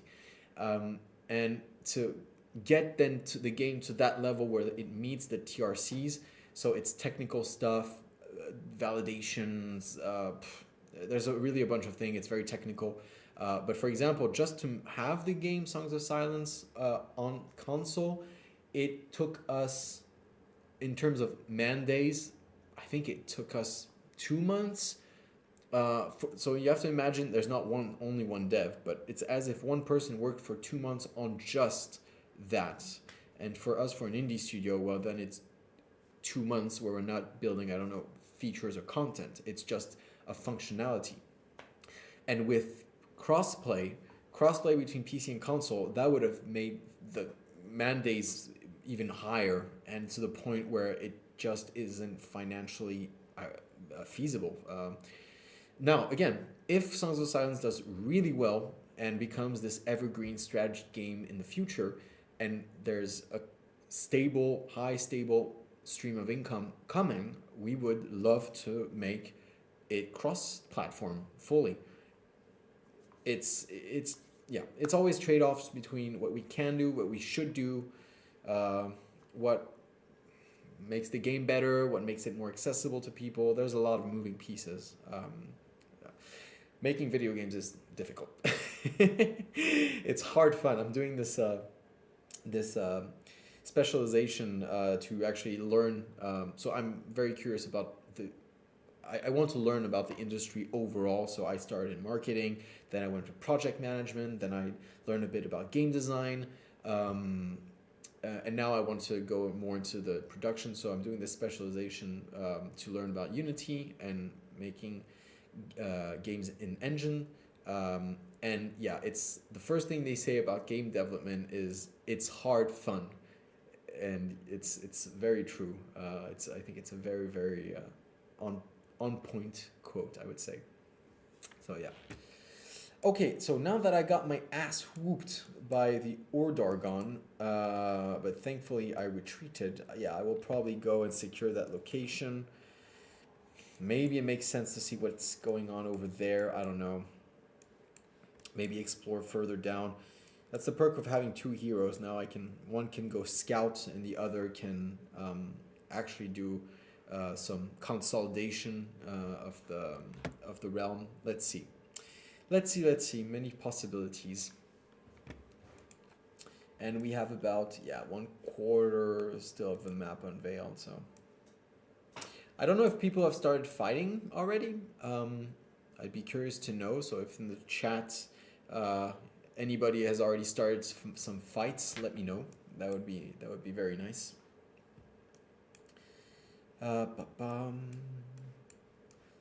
But yeah, so what's the... Yeah, okay, this is just a military location.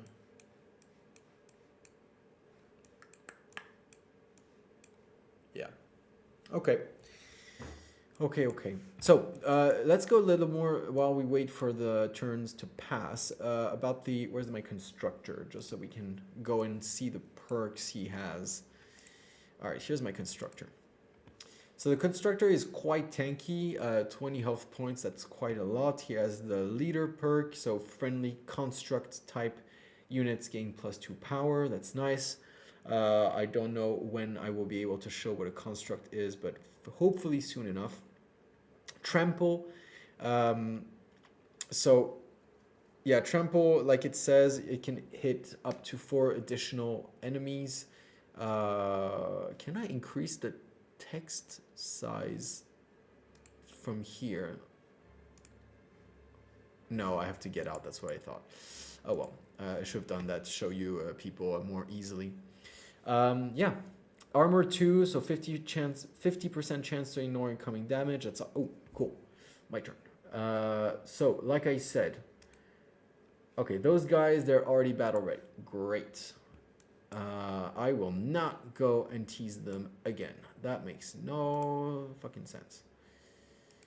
Is there anything? Yes, there is something. There's no one. And actually, those guys I would probably very easily win against. I think. I need to put my harbingers a little closer because they take a little more time to attack.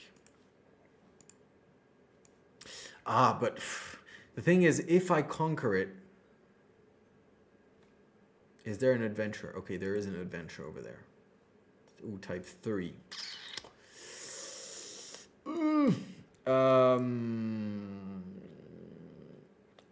If I conquer it,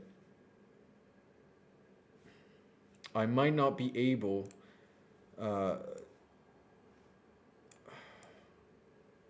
I don't know if they would link. That's the thing. I have to make sure that the locations can link, and I think here the link wouldn't work. Okay, uh, let me at least go and do this thing and recruit a new unit. No unit to upgrade. Oh yeah, yeah, true. Up, okay. Civilians, good. And then can I go? Yes, I can go over there. Will I win? That is another question. Probably. Since there's no hero, probably I would win. Okay, let me at least... Yeah, I don't want to do any fights right now that don't actually earn me anything. It would not be very smart. And I can't reach them again. Yeah, okay, let me attack them.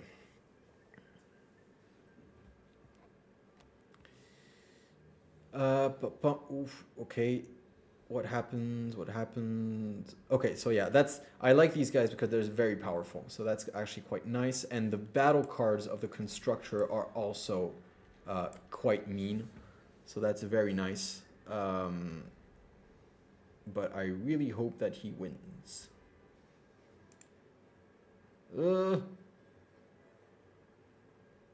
Come on, win. Yes, yes. Yes, no, no, no, yes, yes. Okay, I think we're doing good.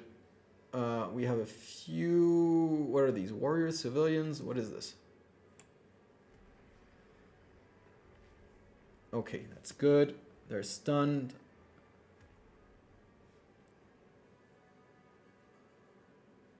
These were warriors? I thought I only had civilians. Ah, maybe the constructor spawns warriors. No? Okay. Never mind, I'm confused. Very confused. Okay, I will rebuild this ruin now. And it's, yeah, okay, it's not very useful. But I can... No, I can't even build a light link. Oh, but I can upgrade, level up the constructor. So that's good. That's good, that's good. What do I want? Yeah, I think I'll just take a depot. Buildings are good. Oh, and I gained one more slot. So that's nice as well. Okay, now I will end my turn.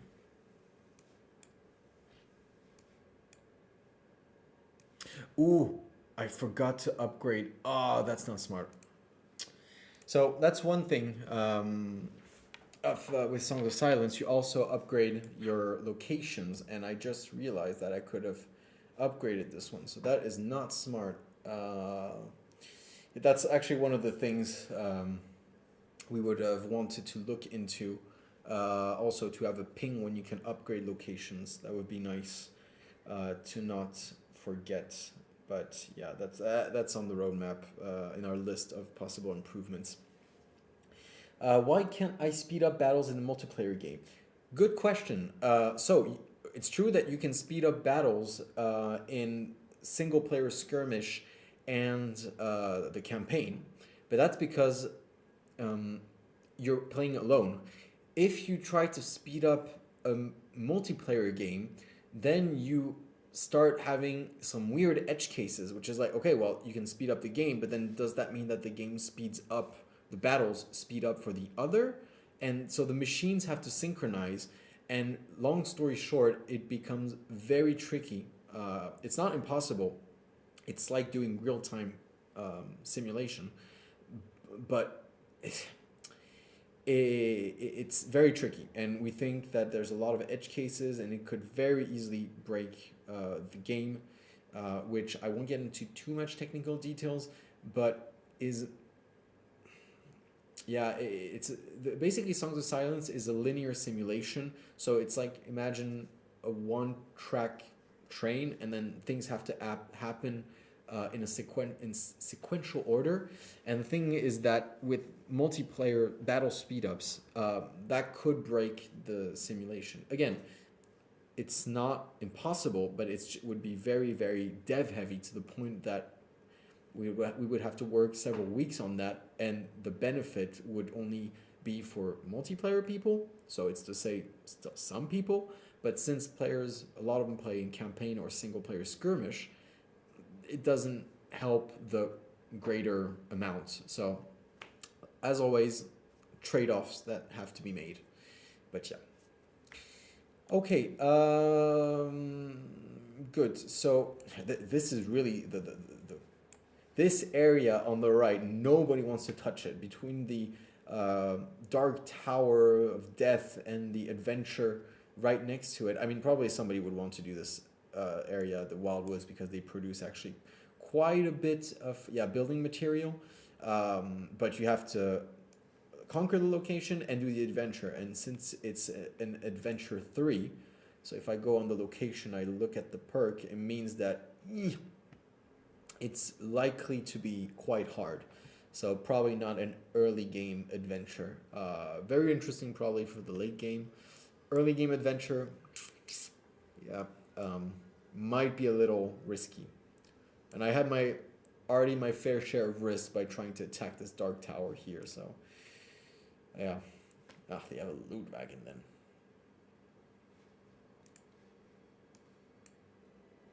So, so again, regarding the speed up battles, tied to what I just said, that the simulation of the game is linear, even if you are fighting against a neutral, the other people, they are also basically looking at the same train of information you are seeing. So if you speed up the game on your side, it also has to speed up on their side, and it has to synchronize. And if it's not synchronized anymore, then the game basically just breaks. The synchronization is super important. So that's why even with neutrals, it's difficult. It doesn't depend on who you're fighting. It's just this simulation that has to stay consistent across the different players, and it's very hard to have that in multiplayer. Let me look a little more at my Monodica. So what does she have? Okay, line attack, that's good. You can attack enemies in straight line, so it's like area of effect damage. Reflect damage when this unit is attacked in melee. The attacker receives an attack with 6 power. Oh, that's good. Okay. Healer 3. So this is one of the things we increased, actually, with update, I think it was 1.1. We increased the healing of the both the locations and the units. So, for example, this is the healer perk, and if I go to my capital, it should have also that perk. There, yeah, there it is. So, it's supply. So, and it's 40%. So that means that if you have a unit in your location, almost half of their health will be healed in a turn, and almost the remaining half in another turn. So you basically are able, in supposing your unit isn't on just one point, you basically in 2 turns will have your units completely healed. And we think that's enough, because if it's just 1 turn, it becomes way too easy. You just, yeah. Okay, I have to use a light link right now, at least on this location. Oh, that's not smart. I wish actually it would have done it like this. Oh well, it is what it is. Because then if I lose this location, I lose 2 links, and if it was there and there, it would only have been 1 link. So, anyways.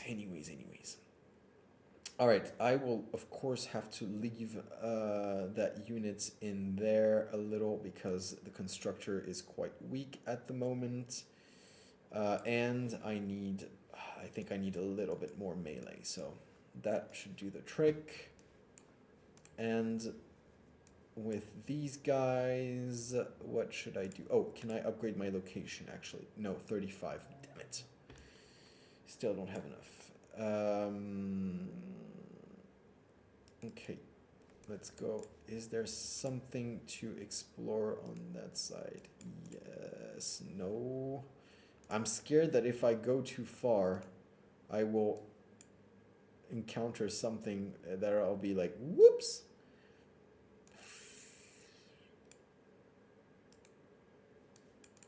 Huh. Interesting. Okay. Nothing to be seen. I thought there might already be some people around there, but no, turns out not. Okay. Let me do a fight with the constructor and I will heal it with the Monodica. So these are interesting actually synergies between units because then with the okay, that wasn't a lot of health, but good enough. And it's actually, I should have done this not in the open. Oh well. Let's do it. Let's see. I think I've made a lot of mistakes tonight. One more doesn't really impact. Oh god. Oh, that's gonna hurt. Oh, that's gonna hurt. Okay, maybe if I stun them. Come on. Get them. Yes. Yes. Okay, the constructor won. Whoo! Ooh, I was a little ambitious, but okay, good. I won. How much experience? Yeah, okay. Not much.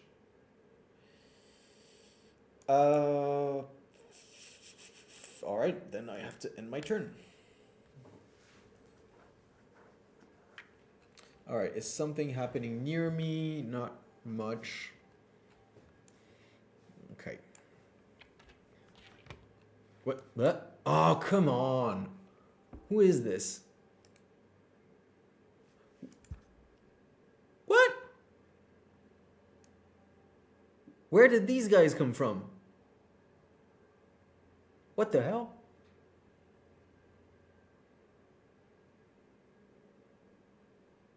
What the? How, was I blind? How the hell did I miss this? Maybe they were, okay, maybe they were hidden in a forest, but still, what the hell? Where did they come from? I don't mind them taking a location because in the end I'll be able to probably take it back. I think that's 8 points. Let's see. These guys for sure won't be able to fight them. Won't be strong enough, but ugh. Racer King, you just ruined your game. I'm sorry. I know that feeling. Hochmeister have lifesteal. Maybe? I don't know the details of the different updates, but if it does, I am not surprised. All right. Let's see if everything... Oh, I still have to update the thumbnails. I just realized on the Songs of Silence page. The thumbnails of the trailers. It's still the old one. I mean, it's okay because usually the trailer instantly starts to play when you open the page, so it's not a biggie, but still, I like, you know, I come from a marketing background. I like when things are nice and tidy and coherent and yeah, things like that. I think it's, I didn't check on GOG actually how it looks. That's actually, if it looks nice, maybe I can share it. Ooh, yeah. Ooh, that looks, and it even updated the thumbnails. Oh, that's neat. That's really neat. Yeah, let me know what you think about the new key art. I think personally it looks more not professional but more epic, and really goes in the positive way for, you know, if you, I like to say, if you're rebuilding your home, if you're rebuilding your home, do the inside but the outside as well, and it's kind of like that. So we're working on the inside of Songs of Silence, and also helps, I think, to on the outside to show that things are evolving, that we're in this kind of mindset. So yeah, Songs of Silence, and see the other capsules. Yeah, all capsules are updated. Very nice, very nice. That's actually the neat thing I would say with GOG is that a lot of their systems you basically update the thing in one place and it propagates to many others. Whereas for Steam, I mean, their backend has other advantages. I'm not dissing on Steam, but yeah, it has. You have to do things more on your own, basically. You have to do things more on your own. Okay, this army, right there. This army. Really. What do I do? Do I fight it? Do I not fight it? It's cavalry. 1, 2, 3, 4, 5, 6. If I fought them with my Monodica, I could probably take them, but the Monodica is... Okay, let's be smart about something, at least one thing, is put them here so they don't take it. And upgrade the location to get some more resource. So yeah, the building material and the gold income just increase. Like that. It's always good.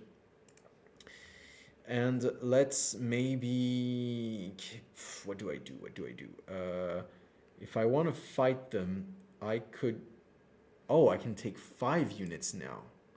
So I could give them this and a Monodica. This and Harbinger, I mean, sorry. And probably... no, I can't give them the other units. I can't give them this because garrison cannot be moved out. Yeah, I'll crush the bandits, but either I do it... If I do it this turn, I think I might make a small mistake. Let me at least take back the location. There. At least the light link... Ah, no, the light link won't be... Oh, no, it is triggered again. Good. I could fight them right here, right now. Right now. But at least let me heal a little bit the army. Yeah, I would rather have my constructor and... yeah, I would rather have them at full life, to be honest. Don't want to take too many chances because they're not very powerful, I would say. Like, they're all 3 power, 2 healing, so my units are definitely more powerful. But in case something bad happens, I would like the Monodica to be able to step in. That would be nice, I think. Oh, I should have cashed in also. So obviously multiplayer, as you might have by now guessed, is I wouldn't say slow, but it's less fast-paced than skirmish. Skirmish single player. Skirmish single player, the AI just does its turn instantly, auto-calculates, blah, blah, blah. Funny thing, so we made, close to the release of 1.0, we made several improvements where basically before, the AIs would make a calculation for an army, that army moves. But then the moving animation takes some time. And then another army would calculate, move, calculate, move, calculate, move. And the moving part always took some time. And it's either we trigger one or the other. So what we did is we did all the calculations, then we changed the system to calculate all the AI decisions and then do all the animations in a second step. And it drastically changed the speed of AI turns. Yeah, it's funny because I think that improvement came a month before full release. So again, it's not that we're lazy about anything, but we needed to finish the campaign. We needed to finish, make sure it's stable, that the balancing was good. And then we saw that we had, 2 or 3 weeks worth of like just improvements, polish, and we were like, yeah, you know what? Let's do this. And it changed the gaming experience so much that honestly, I felt maybe you should have done this before. Because the vision of Songs of Silence is to have a strategy game that's really fast-paced. The pitch is, you might have seen it already, is finish a campaign map in a single evening. And this improvement sped up because it's not just like one animation. No, it's every animation of every AI, of every turn. And so if you multiply it by the number of times this thing happens in a single game, which is probably, 300 times, even if it's like 1 or 2 seconds, well, that's basically you've gained several minutes of not waiting, and it makes this snappiness and this fast, the speed so much better. So yeah, it's as always, game development is a lot about exploration, trying things. Sometimes it works, sometimes it doesn't. But this one was definitely something where like, okay, that works, and should have maybe done it a little bit before. But it is what it is. All right. Is there any other further activity on the map? No, I have not yet met people. But it's good that I cleared this section. So if ever somebody comes here, I would probably ambush. Ambushes are quite powerful because I haven't seen one yet, but the units of the enemy army are basically stunned for quite some time. And by being stunned, not stung, stunned, then you just hit them free, like it's free hits, free real estate. You just hit them freely, and yeah, it can definitely, ambush can turn the tide of a battle. Even if you have a weaker army, you can definitely win. But speaking of winning, how the hell? Oh, that one is not regenerating. That's actually good to know. But if I try it again, I definitely have to go with tanks, a tank, and something that does yeah, more units basically. Just this I think is very winnable when you're in the late game because you have a lot of units and the Dargon will just get hit from all sides. But early game, bad idea. Though if I can get then these locations, and if I can basically create a network here and consolidate, that would be really good. That would be very, very nice. That would be very nice. Let's see. Let's see. And yeah, I was checking the Monodica before. Is it going to be my turn? Okay, no, I have some time. So the Monodica, healer. Okay, it also has the Unwavering perk. So it ignores up to 3 ranks of fear and dread. Huh. So that means it should normally be actually quite effective against the Ordargon. So if I fight it again... but it's maybe that unit only ignores... what is the fear? Okay, that's fly, unwavering, lifesteal. Oh, that's bad, lifesteal. Ugh. Dread. Okay, so that basically it ignores that dread. But between the what's that weapon master? Attack at range, unlike normal range unit, weapon master do not suffer penalties to their powers when engaged in melee. Ah, okay. Haha. Okay. But yeah, so Monodica should be actually quite good against this Ordargon, and then the rest is fine. Believer type of units. Okay, that's a believer. Do you believe in love after love? That one's not a believer.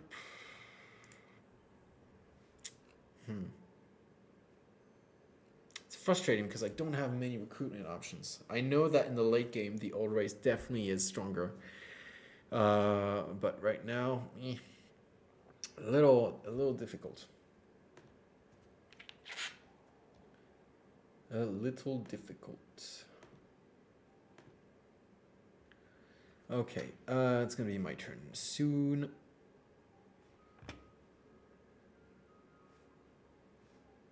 I don't see the counter for Racer King going.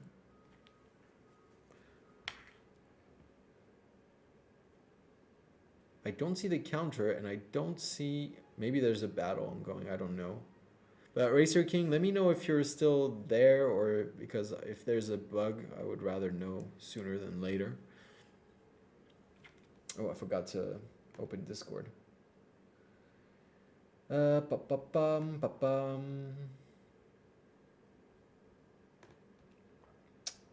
Discord. Did I get any messages? Yeah, so I don't think we're stuck because the turn ended quite quickly. It's just that the timer, I know, sometimes disappears under certain conditions. So I think that's just what happened here. But no, we're not stuck. We are not stuck. Okay, time to beat those bandits.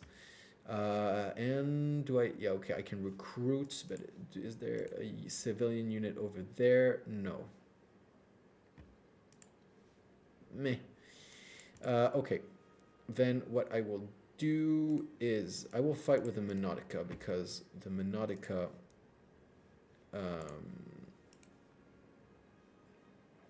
has more units, and that's exactly what I want. To have more units be engaged. I will actually put everything on Monodica. Oh no, I can't. But I will add the those guys there just to have some variety. And I will beat the bandits. Okay, I can't beat them from inside the capital, unfortunately. That would be nice. So I'll just beat them from the outside. This should be fairly easy, I think. Let's see. Yeah, so they have their cavalry. They're charging. That's... Oh, the good thing about warrior is they have the perk that stops cavalry charges, which is crazy useful because it breaks the strategy often of the Thousand Kingdoms. The Thousand Kingdoms, they rush. Yeah,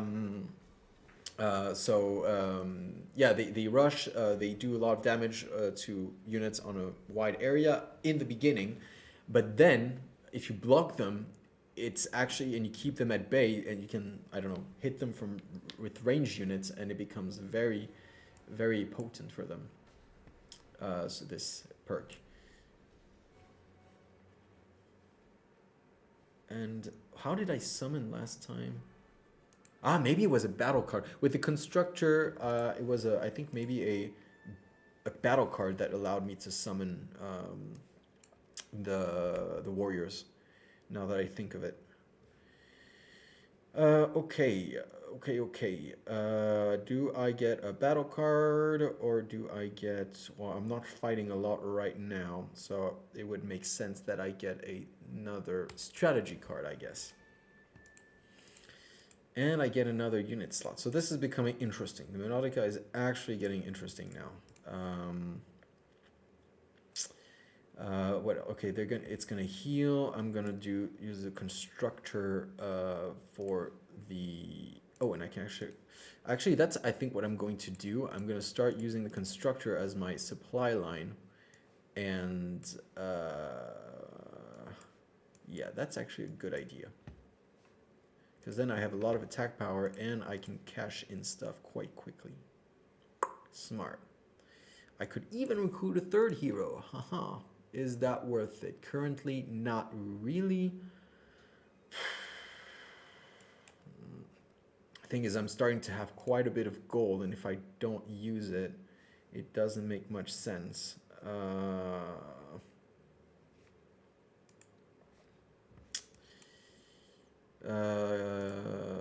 Yeah. Come on, 3 heroes, okay. And I will take...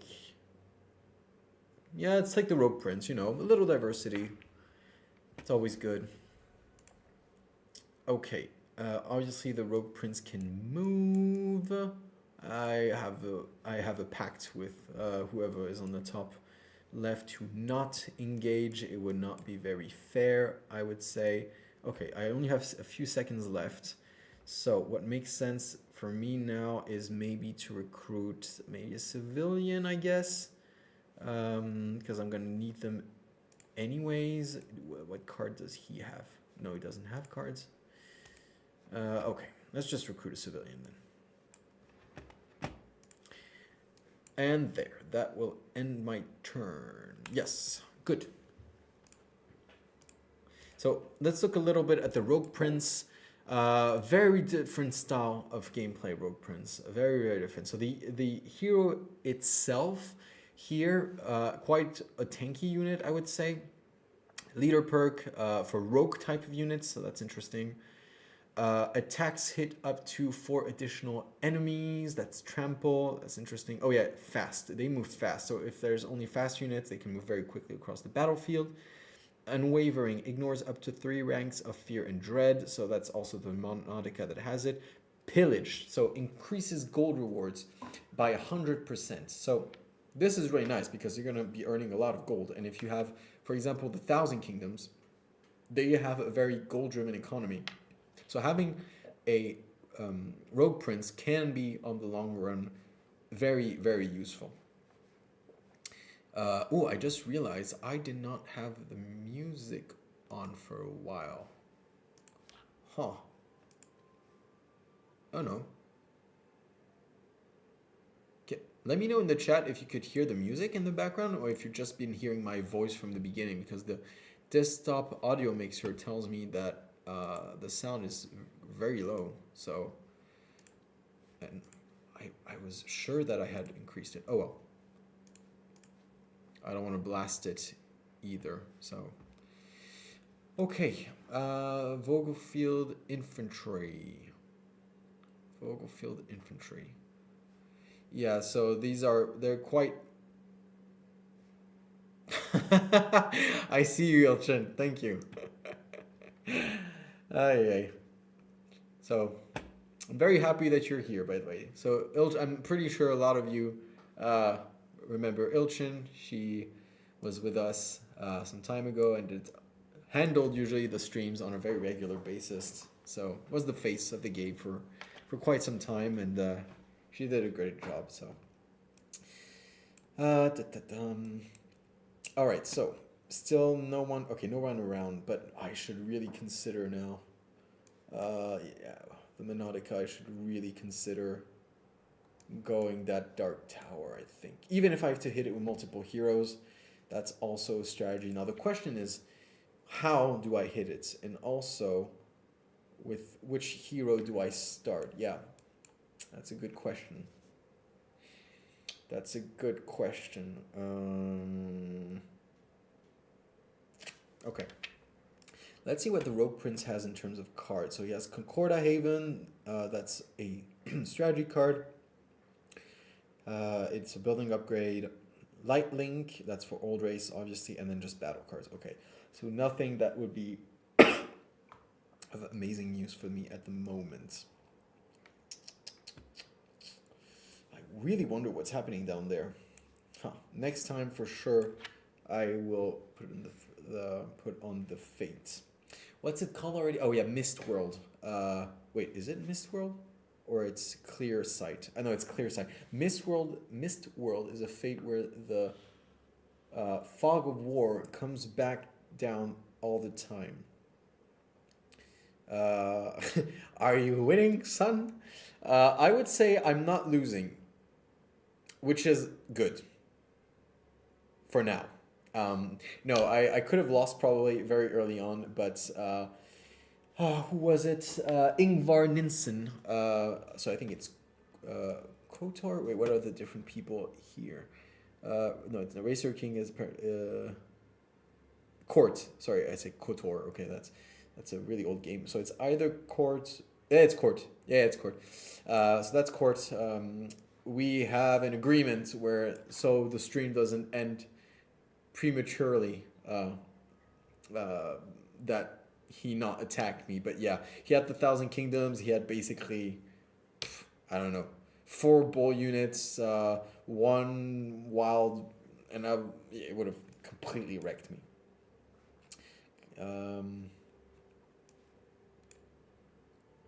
Yeah.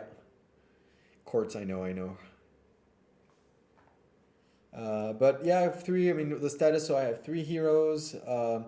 I would say I made an oopsie because I tried to engage the Dark Tower here, and it has a very unfortunate combination of an Ordargon and a Colossus, so 2 tanks, and one helps the other. So yeah, I didn't hit. I didn't lose my army. I retreated, thankfully, in time. But now I think I want to go there again and try and clear it. And that's actually an interesting thing. in terms of strategy, oh, okay, I will talk later. Let me first concentrate. Okay, I can't recruit any new units.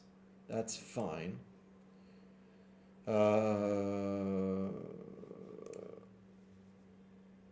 Okay, that one's there.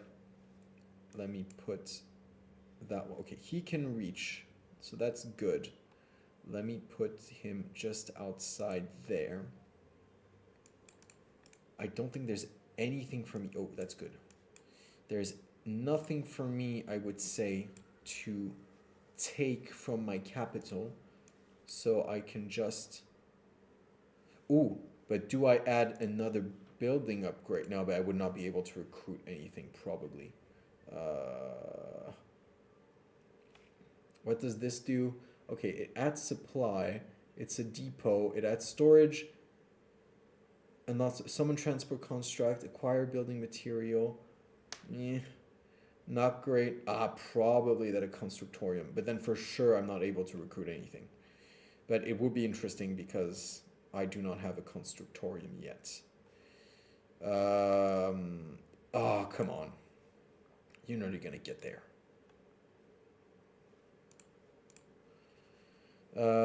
Yeah, okay, depot, +1 supply. I don't want to get lost in, okay, I can't build anything there. I don't want to get stuck in analysis paralysis, but I do think this is important. Okay, this is, oh, fortified, yeah, okay, I do want to fortify this choke point, so that does make sense for me to put this here.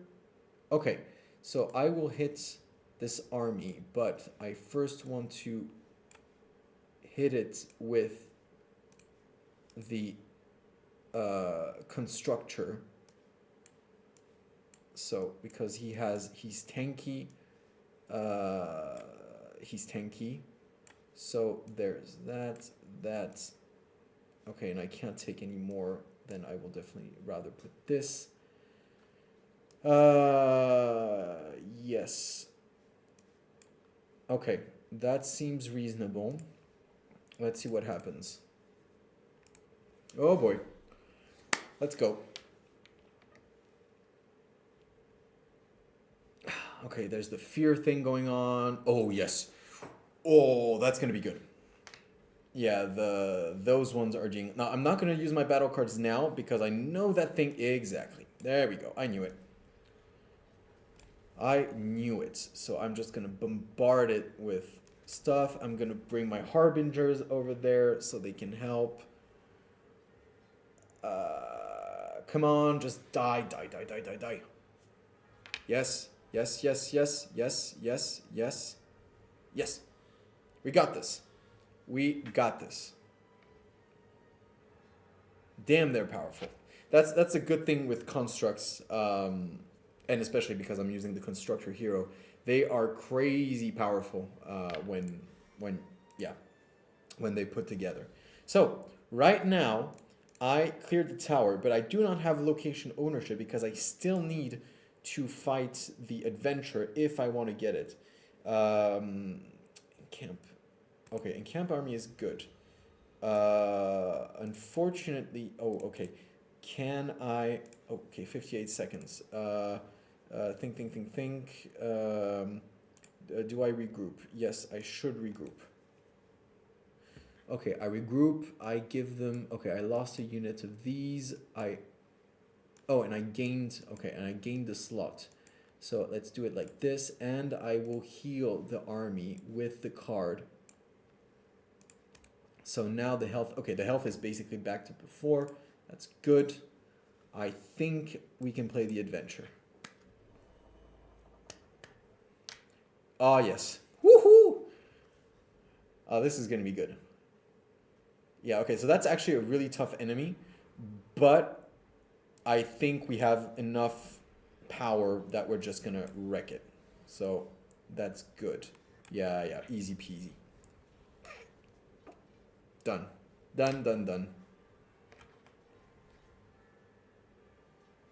Oh, last stand.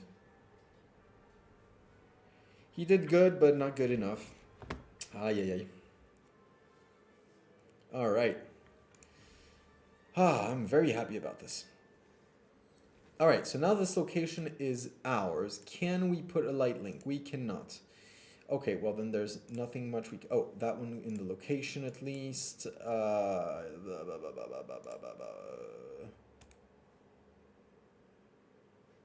Okay. Too bad, but it's okay. Aha. We have a settlement. Okay, we have a new hero. Okay, this is going to become interesting. What does it look like? Okay, the hero. Okay, that's okay. Not so. It's probably not their main hero, I would say. Yes, strong boy. That's probably not their main hero. So I have to be careful. But okay, what did I gain from the adventure? So the thing. Oh, that's good. That's very, very good. So I gained the Ordargon.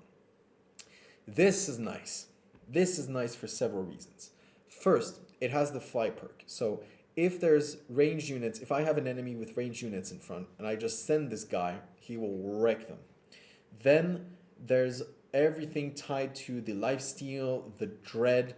So this actually will... Oh, wow. Already? Okay. I was not expecting that. Good. Then let's be smart. And I have a lot.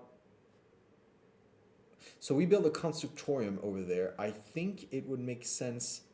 Okay, can I even build a depot? Yes, I can build a depot. So this one would add storage and supply, which is nice.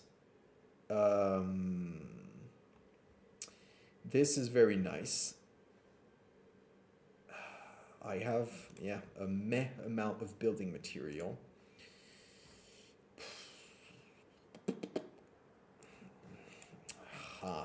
What do I do? Okay, I can't buy this for sure. Now let's go for that. So I cash it in. I have my light link that extends. I gained a summon transport construct. That's good. That's very good. And of course, I'm going to want to get this one over there. My Monodica is behind. I will... Oh, wow. Oh, I can recruit. Too bad I can't recruit a construct because that's building material in him. But for the rest, very nice. Very nice.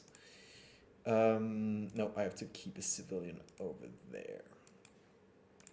I have to keep a civilian over there. Good. Then let's conquer this to start. Oh, and it's an adventure also. So double adventure. That's nice. Okay, come on, come on, come on. And we're going to stun them. We're going to trample them. Okay, this is looking good. So funny system is that the range units, if the target that they are aiming at does not move, the aim will increase over time. So it's the kind of system that you don't see, that we don't talk about, but that in a sense makes sense. Range units, if they keep on hitting a target that is not moving, it will become more and more accurate over time. So that's kind of a pretty nifty, I think. Yeah. Okay, 25 him. I cannot attack. Okay, I at least have to clear the adventure. I cannot not clear this adventure, obviously.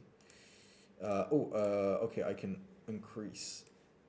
Yay, my constructor is upgrading. What does this one do? Okay, good. That one, I will take it. Oh, and I gain 1 unit. Yay. Let me put the Ordargon. Booyah. That's gonna hurt. I have owner? No, I don't have ownership. Okay, we also have the Rogue Prince, actually, that I must not forget about because he has units. But I might want to upgrade. No, I'm really going to use the Rogue Prince as like... Oh, I'm an idiot. I have to cash this guy in. Makes no sense that I keep it. Okay, I got 43 seconds. So this is where it becomes a little intense at some point to do the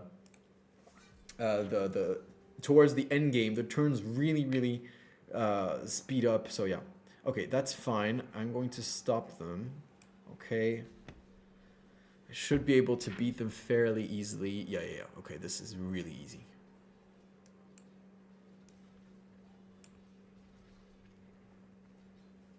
Yeah, this is easy.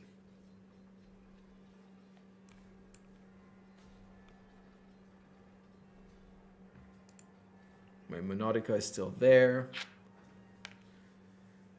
Good. This is looking really nice.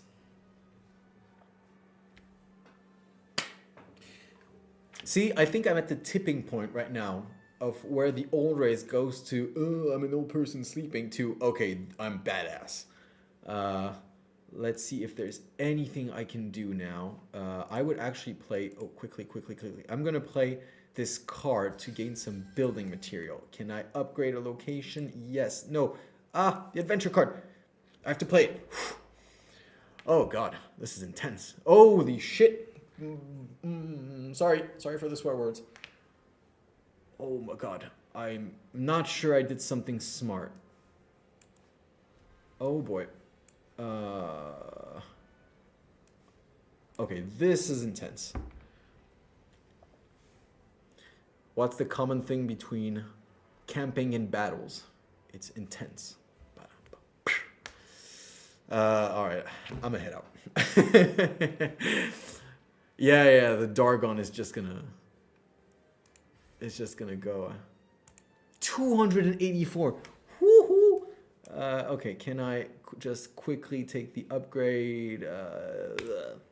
I'll upgrade this. Ah, I didn't have time to put the light link. Ugh. Oh well. Okay. So, we have a lot of gold. We can exchange that gold for building material. So we're probably going to start building some nice constructs. Although the constructorium is over there. Yeah. Okay. Yeah, the spooky dragon. 3 heroes, spooky dragon, and yeah, so the Rogue Prince, I'm definitely going to make use of him as the supply line, because the good thing is that the... Oh boy, that's a lot of gold. All the loot wagons are fast, so if I can move loot wagons, zoom in on the battles, yeah, I'll do it, promise. Funny thing is, one of the most requested features was also zooming in on the strategy map, and it was a little trickier than we anticipated, but once we did it, we were very happy to be able to do it. Zoom in a little more on the locations, see the details, and yeah. No, it looks good. It looks really good. Good. So then I'm gonna put the light link. Then the question is because... Ooh. Hello. And another hero? No, I don't think... Okay. First things first. First things first. Maybe another construct... No. I want to keep building material. So, good. That's that. Can I upgrade any buildings? Yes. That one... I don't have enough him. Okay, so I cannot recruit this yet. And I can't recruit this yet here. God damn it. Okay, so then change of plans. Okay, this guy definitely needs to heal, and I need to put some kind of stuff there. This has storage perk, right? Yes, yeah, storage. Okay, then let me instantly cash in and just become rich like crazy. Good. Money. Money, as Mr. Krabs would say. Yeah, let me exchange for some building material. What's the income of this? Oh, him. Yeah, okay. Yeah, increases the him. That's good. What would be nice is if I could actually secure this. Yeah, I think that's smart to put a citadel there, because then it secures. I'm not sure. Actually, constructorium is. I don't want to overspend my money. Okay. I have an idea.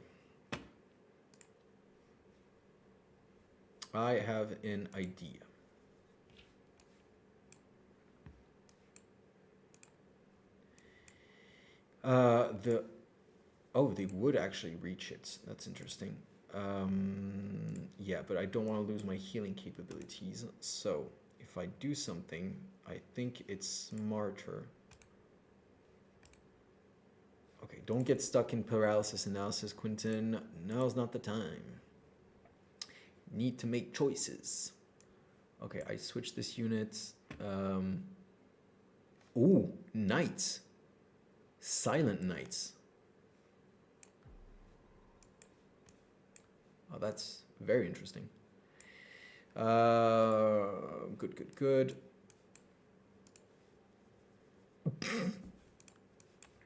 I'm not a smart man. Okay. That goes there. That goes there. Change of plans. Change of plans. This goes there. Okay, no, I won't. I want to change this guy for this guy. What's this? Oh, I forgot. I didn't have an artifact. Units is put to power in defending this location. The bottle is or guardian. Okay, so this is obviously something I want to keep in there. Booyah. Let's go. Battles.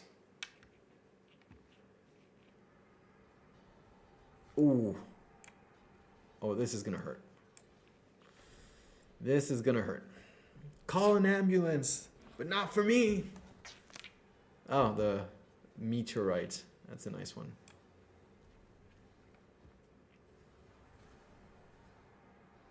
The hero. Oh, there we go.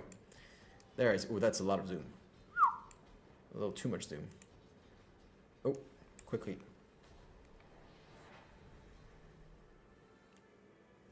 Yep.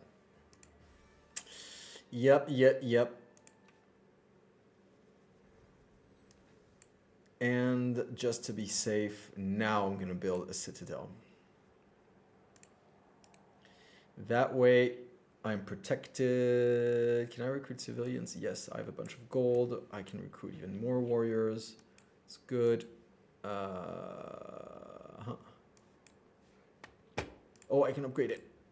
No, I don't have enough time.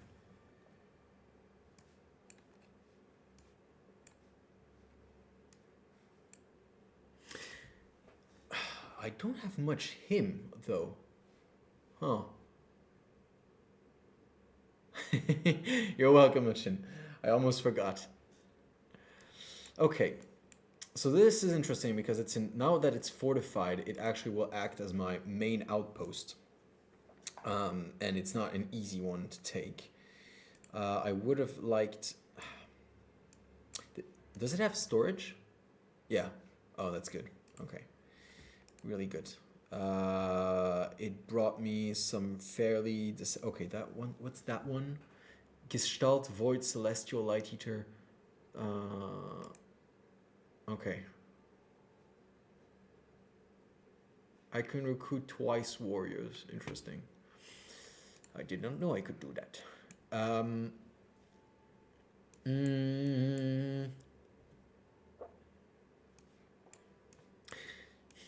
Obviously, my capital is quite exposed if ever somebody was to rush it, but I don't see anyone. What should I do with... Okay, this guy, obviously, I have to make use of it.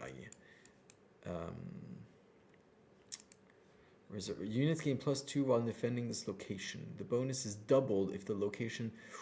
Ooh. Interesting. Interesting. Okay, I did not see where the hero went. Oh, there's another location. And this one actually looks like free real estate. It's definitely free real estate. Oh, but it's probably another choke point. Okay, if I take it, can I... Yes, I can citadel it and fortify it. I'm becoming a little greedy, but I have a feeling that it's not a bad thing to do at the moment. Life node or... Okay, good. Yep.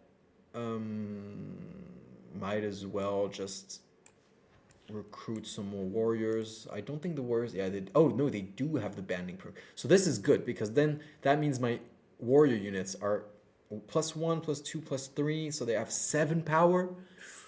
That's a lot of damage. That is a lot of damage. So I'm pretty happy about this. Okay. Do I attack? Can I still attack? Yes, I can actually attack with them, but I cannot... should I? That's another question. If you can do something, doesn't mean you should. Maybe I attack, but with those guys. And that guy over there. At some point, I have to start watching out for my back. If I go too far, I might get negatively surprised. So I'm probably going to try and get some units back up there. Okay. Anyways, at least I'm taking my constructor with me and attacking.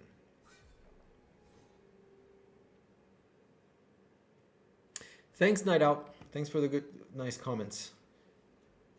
Okay, they're not dealing a lot of damage, which is good. Yeah, the Urdargon is just beast. It's just a tank that keeps on... And its attack, the attack can literally run through multiple enemies. It really is... when I see Urdargon, like on map 2, there's... especially if you play on challenging, there's one Urdargon. It's not as powerful as this one, but you encounter one, and you have like... The map 2 is meant to be a survival, very difficult survival map. And if you encounter it and you have like a bit of units in your... hearth guards, they just get wrecked, and it's painful to watch sometimes. But yeah.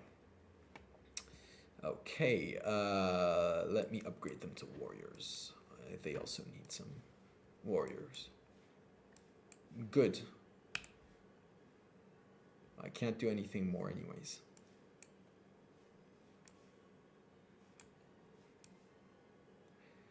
So I'm curious to know what else. Okay, we have obviously Racer King is out completely, so it's just...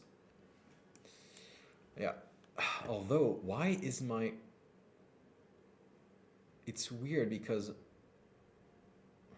my hymn income is not increasing. I hope that that's not a bug. I would be surprised if it was. Okay, this Dark Tower has... Okay. Is it an adventure? It doesn't say adventure. Maybe the adventure was likely already cleared. This is a temple. Okay, it has some garrison. That's fine. Wait, is this empty? Okay, it's almost empty. I could capture it. I could.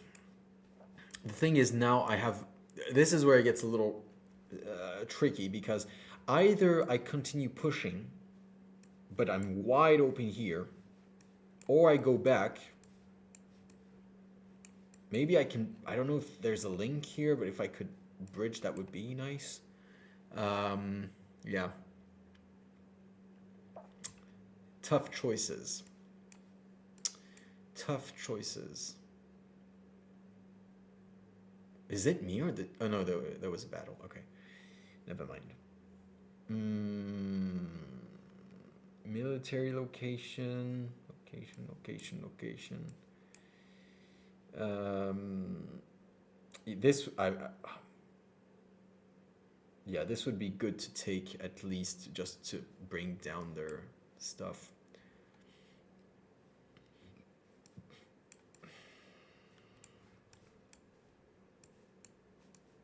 Okay, let's think. The constructor, I have to keep the constructs, and this guy, they have to keep this guy. So, sorry, I wasn't very clear. The Monodica has to keep the believer type units. Is that a believer? No, that is not a believer. Is that a believer? No, it's not a believer. Okay, so the constructs should return to the constructs. Let's do a regroupment. Okay. So, let's have them meet halfway to limit the usage of movement points. These guys go back there because that's where they are the most powerful. Now, if I want, yeah, I think that, yeah, I will keep this artifact so over there. What else do they do in their leader? They just have construct type of units. Okay.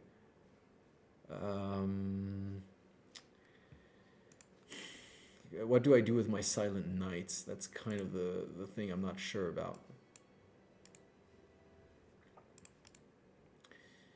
7 out of 7. Okay, I don't for sure. There's no point in adding. This guy stays there for now.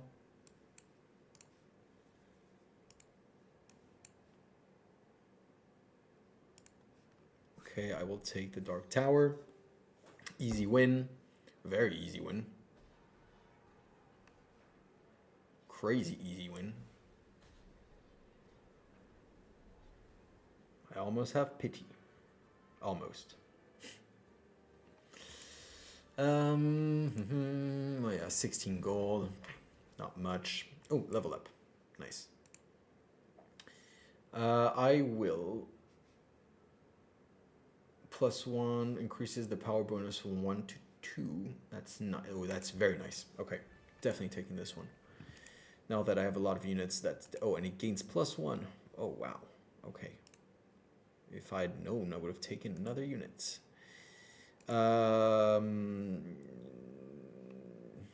Okay, I need at least the light link. That's for sure.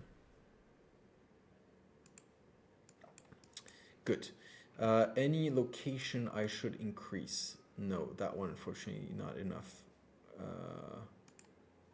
That one neither. Oh, I have to upgrade my capital at some point. Okay, these guys are done.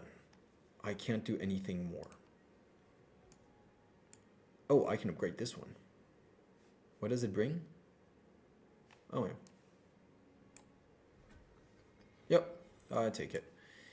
That one goes there.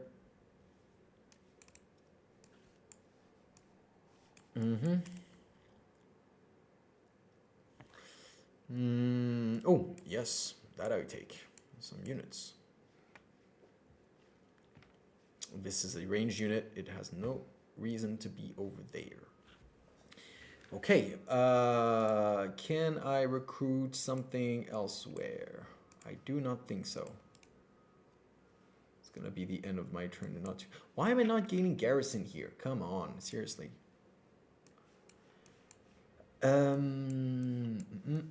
Yeah, the Rogue Prince is just roguing, I guess. Does he have 8 units? Yeah, okay, that's...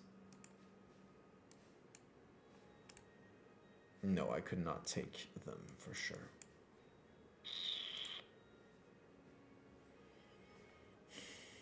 I don't know what to do.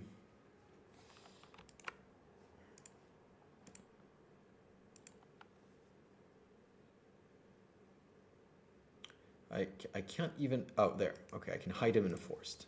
Good. All right, end the turn. Bye, Itchin. Thanks for joining.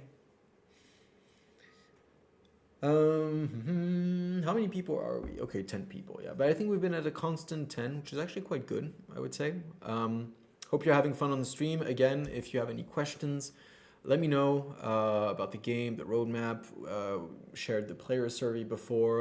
Updated the key art. And yeah, now we're playing a nice game of multiplayer.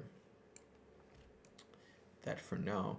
Okay, that's good. I have about a third of the map unveiled and quite a lot of locations. So, whoop, somebody upgraded. Somebody gained a level, but nothing yet that's dangerous for me. Okay. This is a little dangerous actually for me because if I was to get hit there, I don't have my, I'm out of my fortress. I am out of my fortress. Very, I mean, my army is almost full. But yeah. Okay.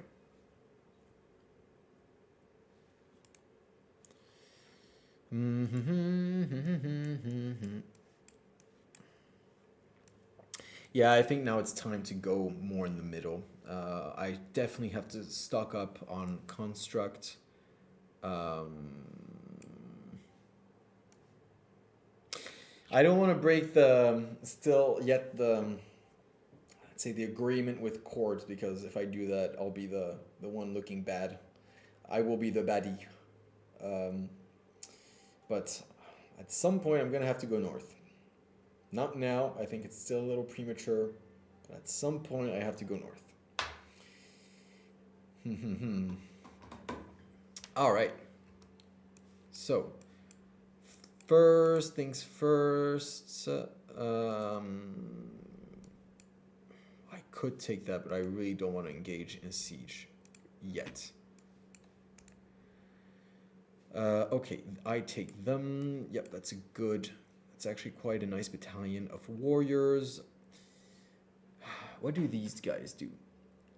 Swift attack, pierce, banish, evade, accurate, slayer, gestalt, void, celestial, light eaters, monster. Okay, so they're not great for the Thousand Kingdoms, if I'm not mistaken. It's... I would rather keep warriors for now. Yeah. Yeah. It's tricky because I really don't know which direction I should go now. Okay, at least it's obvious that I should probably buy some constructs, but I'm missing. Oh my god, it is so expensive. But once you have them, you get crazy powerful. So I'm not surprised. But it does make sense for me. If I'm not going to get enough him now, I should at least try and stock up on building material income while I'm there. So there. Ooh, that's nice. Plus 15 or plus 5. Yeah, thanks, Court, for letting me know. For now, I see. I don't want to make a decision right now. Okay, it has this, it has that. I think I should instead... Yeah, I think I'm going to need building material. Can I upgrade something? I think this is still a little too expensive. Yeah. I could this one. I could... I'm not going to be able to do both. So that one's 710. That one's 5.3. Okay, I think it makes sense that I upgrade this one at least.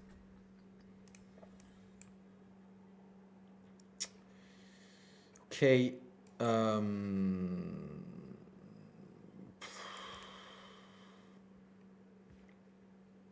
8 movement points.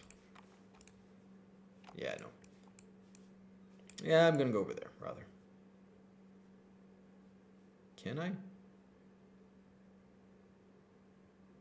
Why can't I?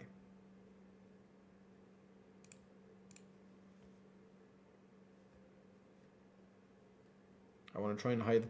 So that's one of the things we would like also to improve, the easy easiness of hiding in forest. It's not always that easy. Okay, 40 seconds. What? No, I can't buy anything. So that's out of the question. Is the unit clipping? Oh, okay, weird. That Melodica stays there. Yeah, I think, yeah, it's defending.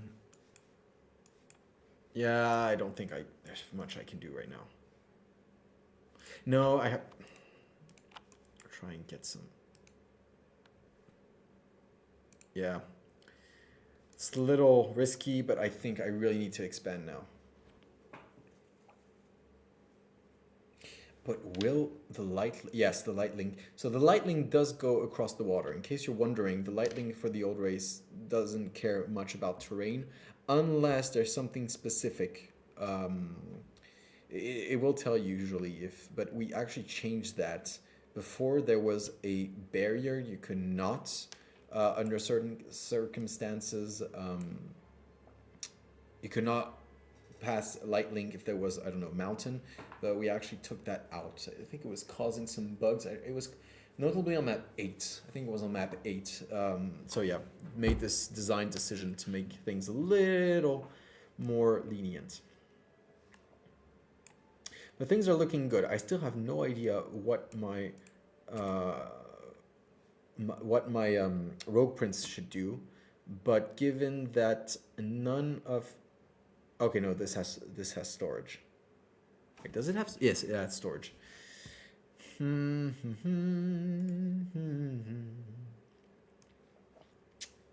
Yeah, let's see. This choke point over there is fine. There's the Melodica. Yeah, pretty powerful. I could increase next turn. No, because I really need to stock up. No, I really need to stock up on the constructors, because once I get constructors, it's going to become a mean machine.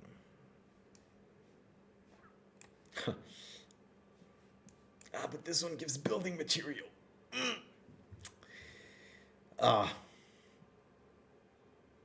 It's fortified. Stronghold 1. Okay, so there's one turn. If there's Stronghold 1, that means that there will be one turn of siege if I decide to attack it.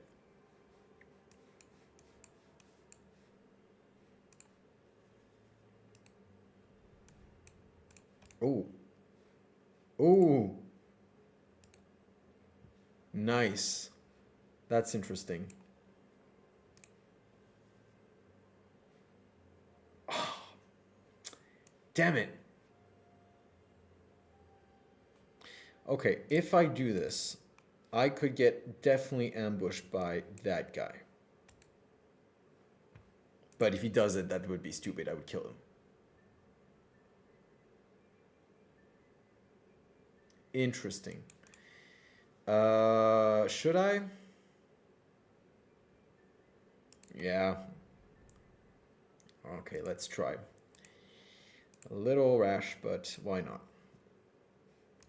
Okay, and this guy over there, yeah.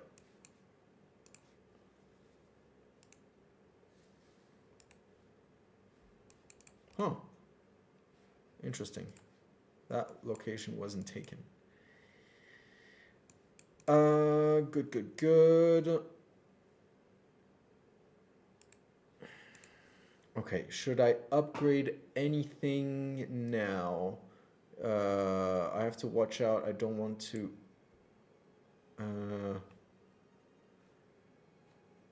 that one I could. 35, quick maths. 35, 57, 30, 52, 52, 22. No, I would not have enough for the construct after, so I will keep it as is. Yeah, same thing for this. But at this, oh, no, because I gain more income, so it actually might be worth it to increase at least by 1. Oh, no. Okay, that was not worth it. Oh, well. That's the thing we want to work on. Preview when you upgrade a building location, how much additional income it will grant you. That's isn't the case yet, but we come to terms with the fact that it should. Yeah. Okay. I can also no. I can next turn if I do the switch with building material. Okay.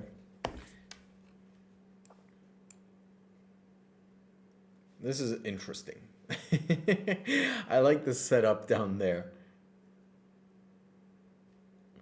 Now can we fight? I'd already killed everyone else just. I mean, again, now I think we're at the point where it's 10 p.m. on my side of the world. Sure, if you want to fight, fight. At some point we have to... Uh-oh. What's happening? Ha! Great.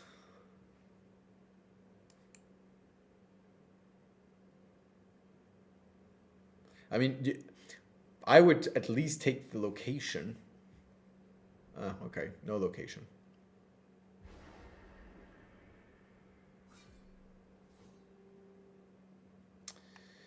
Okay, the good thing is my warriors were actually stopped, so still, it's gonna be a...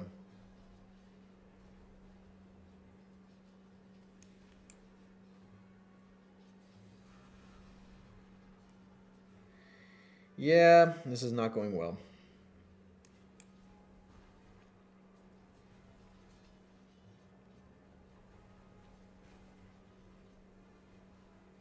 Is it? No, it's not going well. Right, time to retreat. Let's see if I can say, can I... Okay, I just lost my silent knights. That's actually quite nice. Because I can definitely heal up in the location then. Yeah, I did some damage, not... Oh god, that is powerful.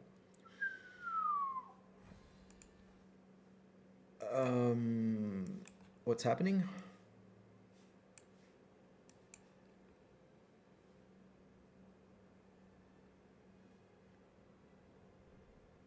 Oh no.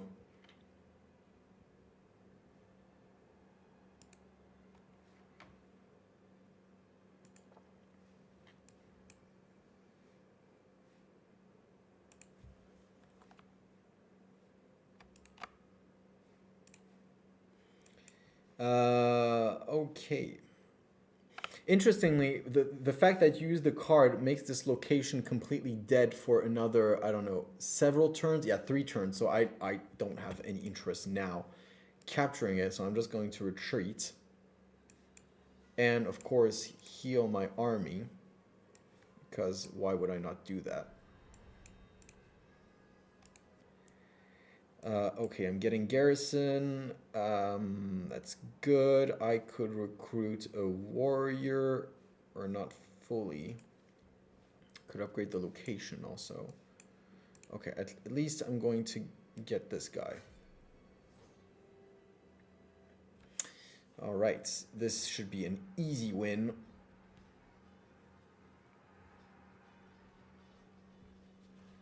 Yeah. This will be very easy.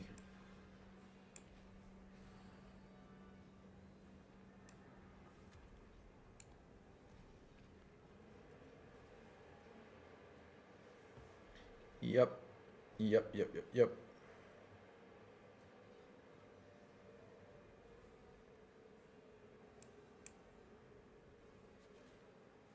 Ah, stop killing me.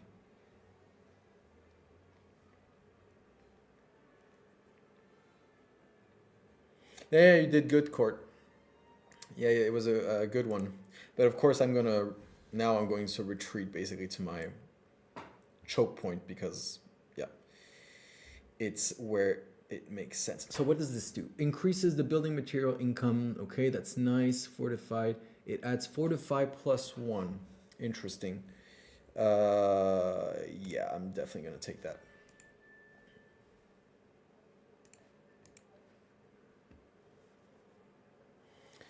Good. I'm probably not going to do much with this because At least I'm going to take the gold and try to retrieve it as soon as possible. Okay, no, this one I can stay. But this guy is going to try and retreat back. I will purchase some more building material. And now I should be able to recruit my first construct. There we go. And that one is a bad boy. Be my bad boy, be... For those who like Cascada. I love Cascada. Good. Then, that one's done, and the Menotica, I retreated. I will increase the location power. And I think that's everything I can do right now. And that's probably everything I will do for now. Because I do not want to engage further. Yeah, those guys are going to be taken. Oh well. Anything else I can do on my turn? I don't think so. Oh, I could upgrade. Yeah, okay. I could upgrade another building. No, actually, I cannot. I cannot. But I will want to upgrade this one later. Okay. End the turn.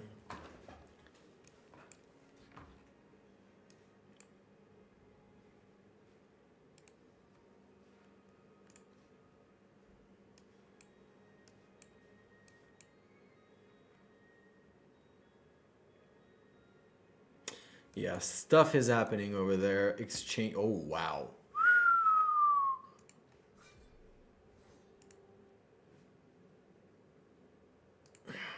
No, that would be suicidal. I could kill one hero, because then if you have a hero less, it really doesn't help. But yeah, probably he has another 3 heroes. Yeah, that's a lot of cavalry. That's a lot of bulls. Oh, we can see the battle. Yep. Oh, wow. Yep. Fair enough. Expected. Oh, wow. Okay. Holy moly. Okay. Huh. I'm gonna have to start thinking smart here.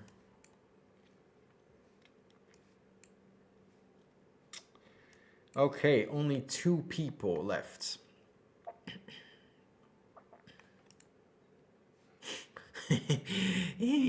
That's a lot of bulls.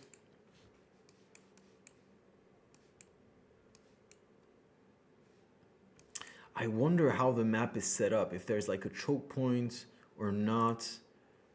I don't want to engage there because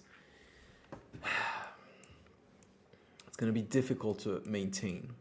I have no idea what's over in that direction, so yeah.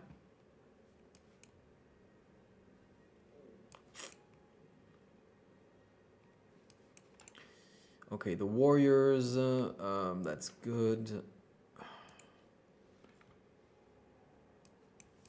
No, I think I really have to go full construct, basically. Can I build at least a light link here? Will I be able to build a light link? 28, 40. Okay, yeah, that I will be able to build.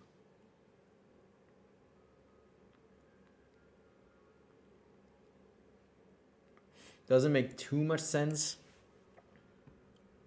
Yeah, it's just me and yellow and court left. To be fair, I'm in a pretty rough spot in the sense that probably court has many more locations, which is not to say you can't win, because the old race actually can do a lot with little locations, but yeah, I know. Which is why at this point I have to switch up my strategy a little, I think. Good. +2 him and 1 rank of garrison. Yeah. I'm not really interested in that, I have to say. I would rather...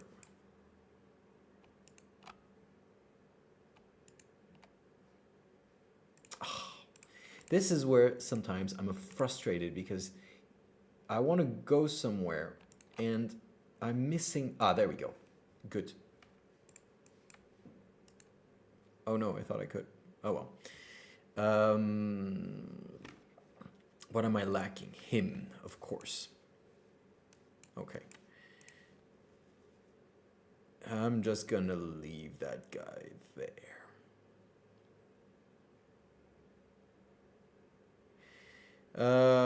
Yeah, don't worry. Don't worry, Boris. Thanks for sticking around. I mean, I'm assuming it's you, but yeah.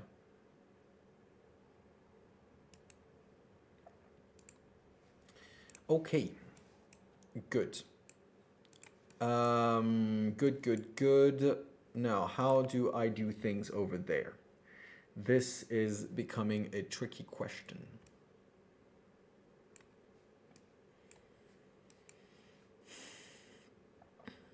There's no point for me to keep too many units. So, I mean, I want to keep units, but if I am to fight, I would rather do Scorch Earth tactics rather than anything else. So,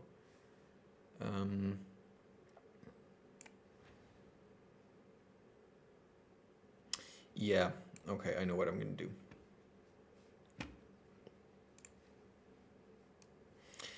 It's a little shame that everybody can see my map and my strategy, but yeah, I'm gonna refocus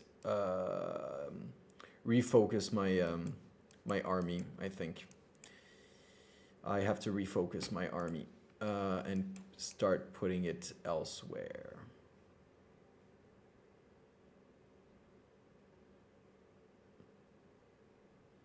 It becomes tricky. It becomes very tricky. Yeah.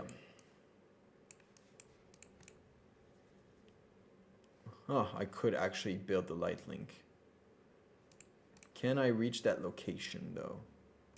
Yes, I can. Okay. Might as well. There we go. See the light vein go under the water.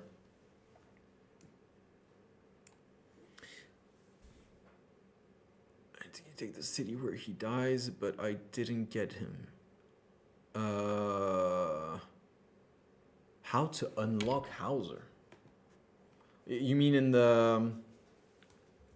You mean unlock Hauser in the skirmish by doing the campaign? Let me check. I'll check Prof Pon the... okay, give me a second. To unlock Hauser...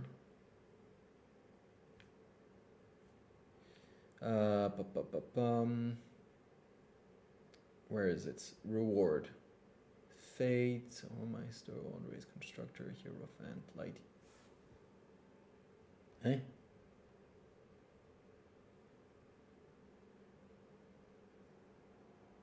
High Lord, Hierophant, Hormeister, High Lord, Hierophant, Hormeister. Eh? Where do we... Oh, Hierophant 3 Hauser, there we go. So you have to bury Hauser. You have to bury Hauser. What this means... Oh, hello. Ah, the bulls. They're back. It's on map 6, basically. And on map 6, you have to... Yeah, they're fast. Oh boy, they're fast boys. Where can they reach, actually? Okay, they won't know where to go exactly. Okay, just give me a second. I just want to do my tactics real quick. Oh no, don't. You got to be kidding me. I am not a smart man. How many? Of course, I have no more movement points. Come on. Seriously. Oh, that was a stupid move right there.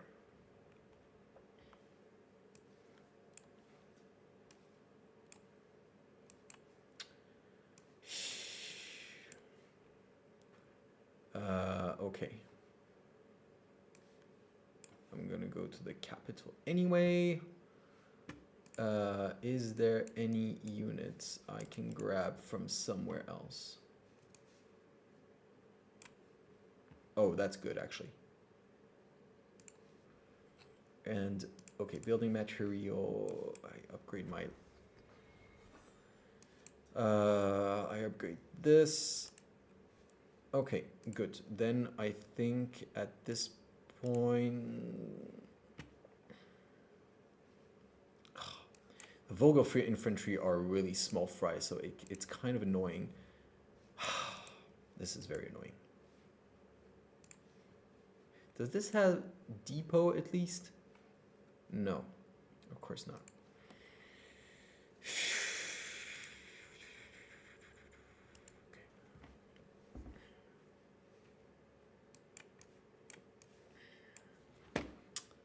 Ugh, I hate when this happens.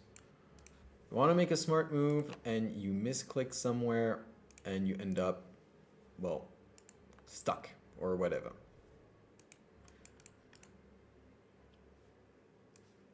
There.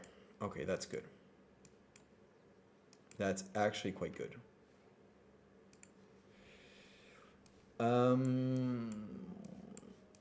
Menodica. Okay, so clearly there's a pathway from there to there. That's interesting.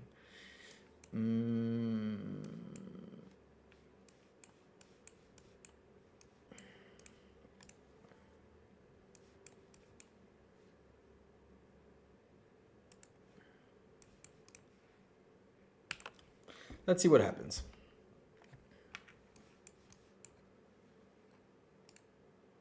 Yeah, I left quite some units over there, so that's good.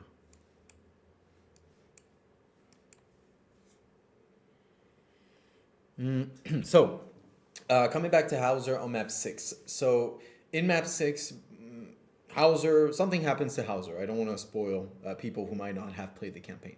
Something happens to Hauser. You go in his, in the location where he died. Damn it. Spoiler. And then you have to go to someplace else that you might have encountered previous campaign map. That's a meaningful place for him. And over there, oh, Jesus Christ. And over there, that's where you bury Hauser.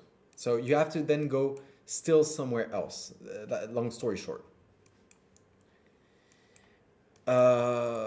Okay, that's a lot of defense. That's a lot of defense.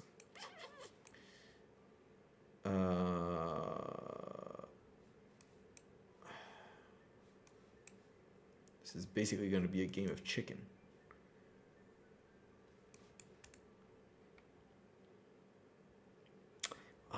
Too bad my him income isn't as high as I would want it to be. If I had a higher him income, it would really help. Really, really, really help.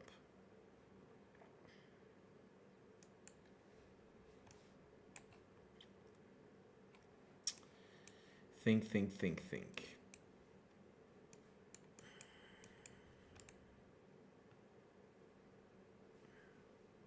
Warriors are good, but they're very slow.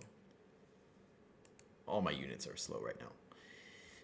Okay, you know what? Let me at least switch up warriors for warriors because I am more inclined to put the warriors over there. That way I have both offense and defense. Good. Then this unit, 9 out of 9, I have ranged. Okay, I think that's actually quite a powerful one.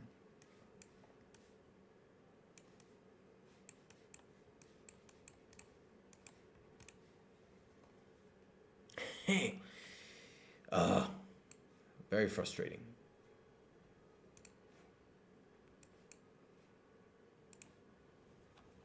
Sometimes, really?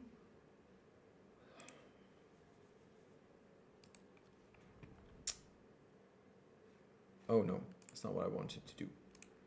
I want to get him out of the way.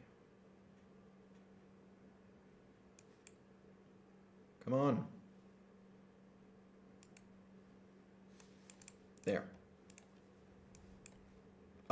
There you go. Sometimes you can play, let's say, with the movement meter by just a little bit, and it really helps, which was the case here. Oh, yes. This is good. This is very good. Yeah, I won't spend any more right now, but this is looking quite nice, I have to say.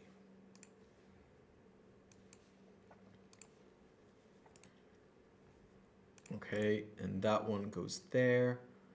Obviously, I can't upgrade anything, but I can trade building material, gold for building material, and upgrade something. Do I upgrade him? I guess that, yeah, I need him. Yeah, I need him.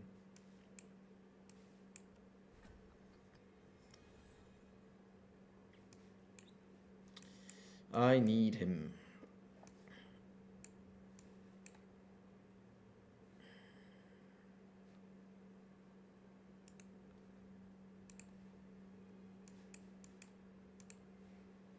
Okay, sorry for the long turn. This is getting a little strategic at this point, which is good. It's a good endgame.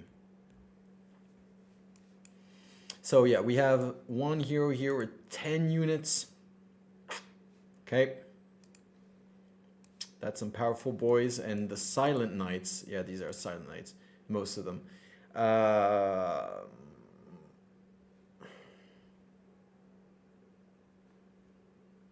Yeah, they're quite powerful. I mean, they are okay powerful, and they're okay in terms of Gestalt, Void, or Light Eater. Okay, good. I'm not a Gestalt, I'm not Void, or I'm not Light Eater. -2 power. Yeah, okay.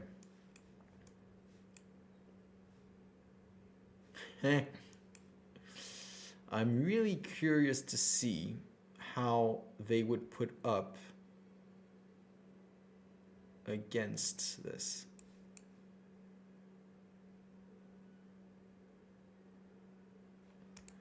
What perk does this guy have? Okay, interesting.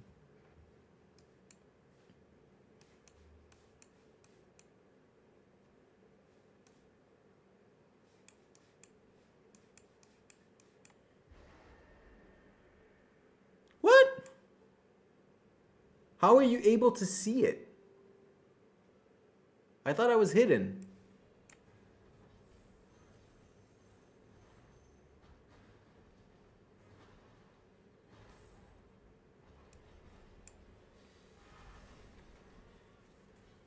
Yeah, well, fair enough. It's not like I was hoping for much. Anyways.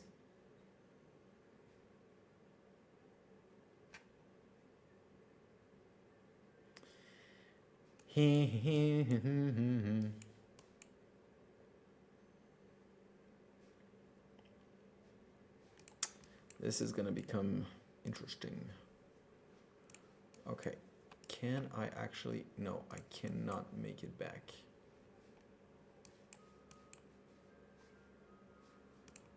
Yeah.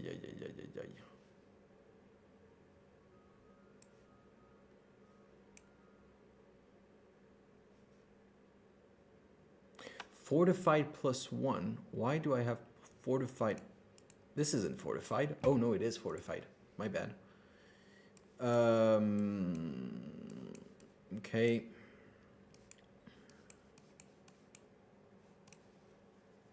ha. Ha ha ha. Interesting. Okay, this is probably gonna be a like make it or break it moment. But I think we've reached that point. So the funny thing here is the army is in marching formation, so I can ambush them. I could ambush them. I'm probably gonna ambush them. The question is, what happens if... Yeah, okay. I think I know what I need to do.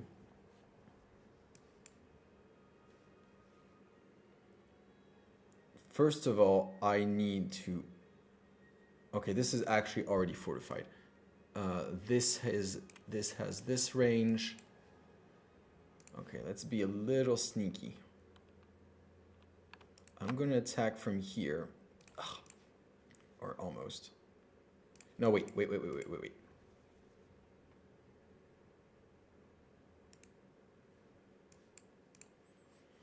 How much attack power? I think he gives +2 attack power, if I'm not mistaken. Yeah, +2 attack power. Good. Okay. No. Yes. No.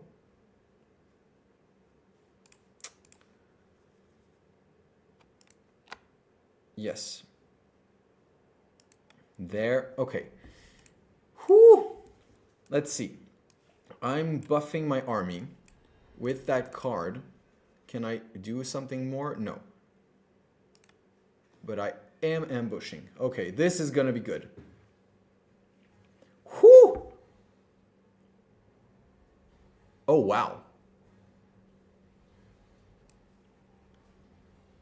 Okay, let's play the cards in somewhere smart.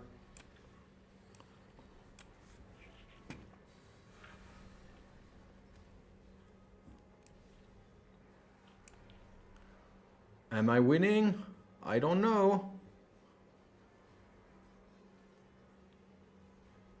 Ah, come on, I need my cards.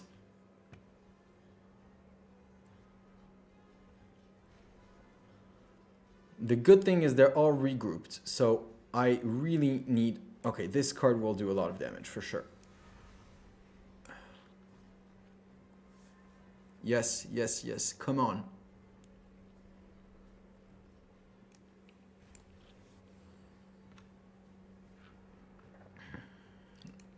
This is looking good.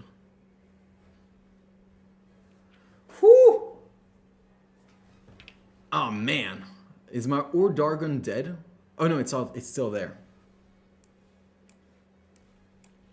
Oh god. Yeah, the Hofmeister has a really neat ability, I have to say. Come on. Come on, just one. I can play like... Oh shit. Damn it. Yes.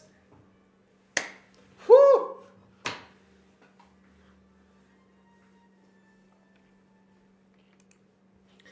Whew, man. I don't think I would have made it if I didn't use this combo of ambush plus the other thing. So, whew. Oh, I have 2 upgrades. Wow. That was powerful. Yeah. Yeah, I guess. Depot? Yeah. Okay. Good. Oh, one more slot. Okay, how bad are things right now? Okay, I only lost 1 unit. Crazy. That's crazy. And I'm going to encamp right now my army. What's this building over there? Life node grants +2 supply, +5 him. Yeah, I'm probably gonna go construct now. So I'm gonna start putting out more constructoriums. Yep. I still need him, but yeah. Okay.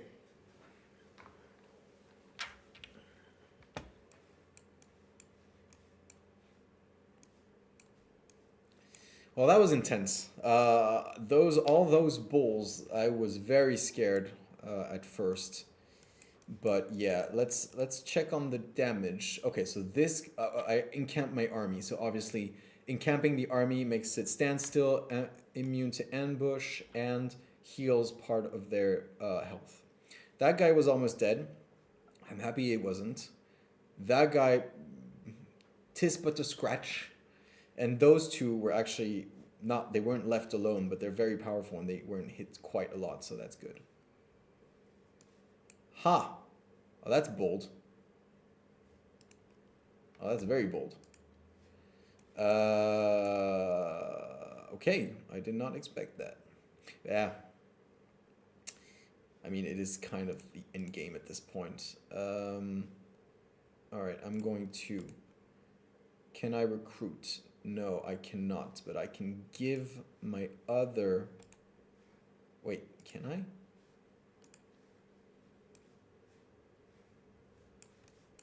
Something, no, nothing's happening down there. Good. Let me think. Okay, let me recruit an additional warrior. Warrior's good, always, for the old race.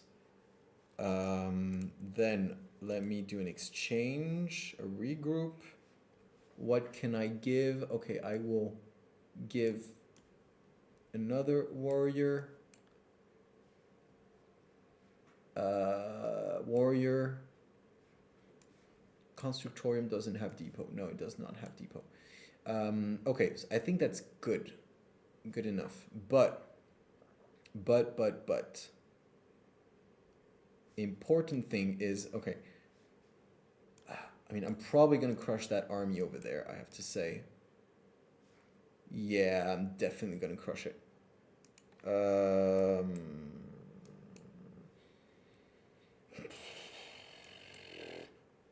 No, I would still rather cash the loot wagons in now through my Monodica.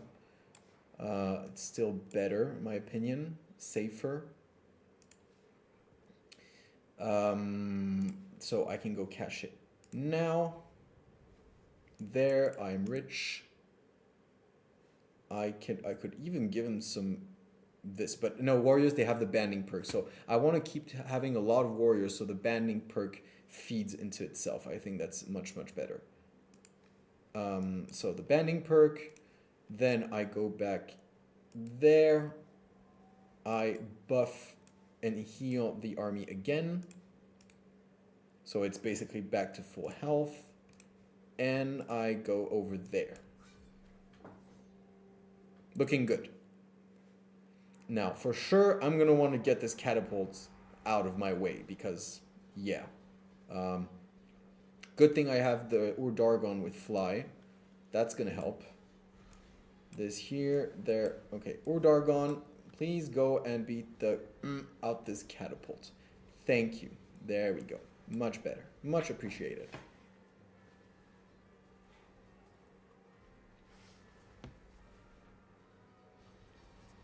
Yeah. This is looking good. This construct, the beam of light, it's just like, hey, you over there, die. Zap. Really enjoy it. And I have a level up. Oh, sorry, I forgot on Discord. I forgot to watch if there were any messages.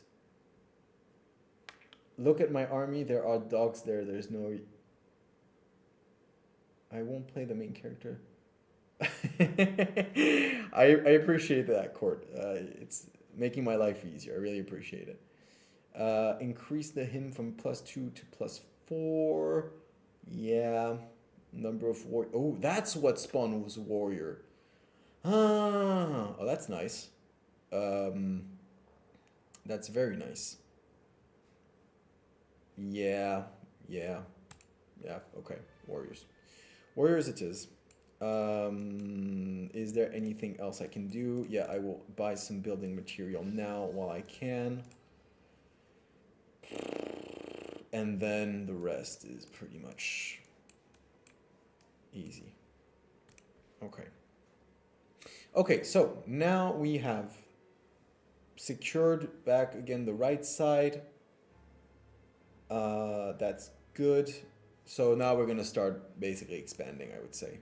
We have to try and find the capital, which probably is somewhere over there, I'm guessing. Since in the early turns, that's where we met. I'm guessing the capital is somewhere here, in that area. Oh, hello. Another Hallmeister. Ooh, a lot of bulls. Hello.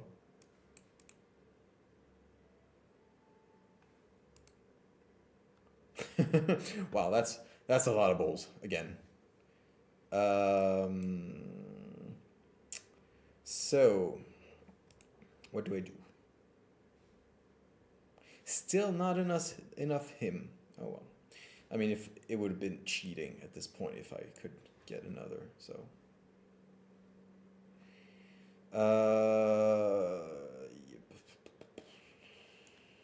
What do I do?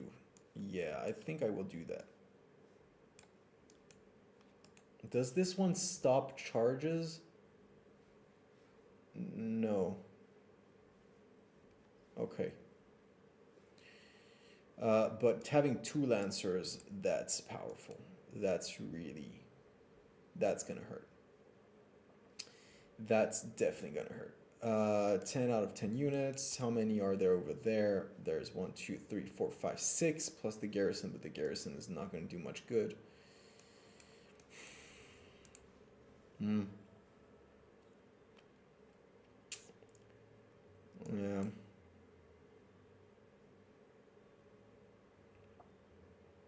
Okay, I think I'm gonna try something. So, that one's going there. I will recruit a new hero, which I can't. Genius. That was smart.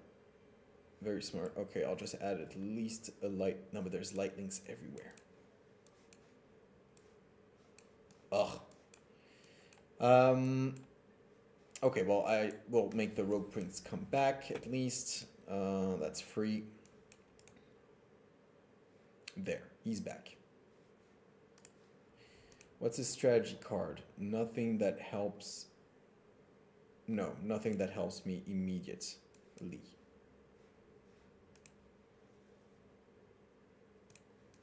But that one, yeah, that's actually quite nice, I would say.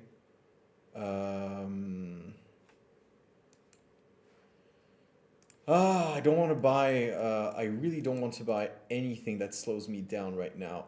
Oh, there we go. There we go. I need that. That's good for the Concorda Rogue. Okay, and that one's going there. That one is going to siege. And yeah, I think that's actually quite nice. Do I need to heal my army a little? No, they're basically done. Good. Good. All right, court. Let's see what you do.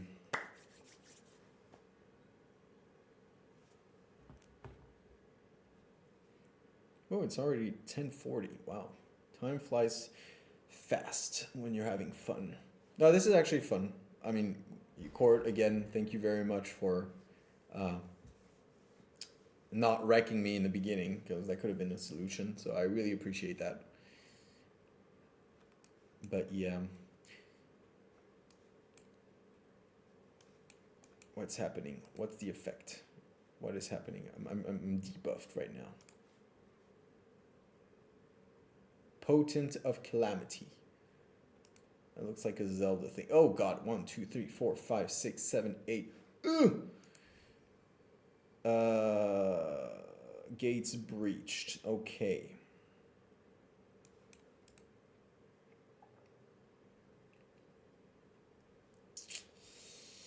By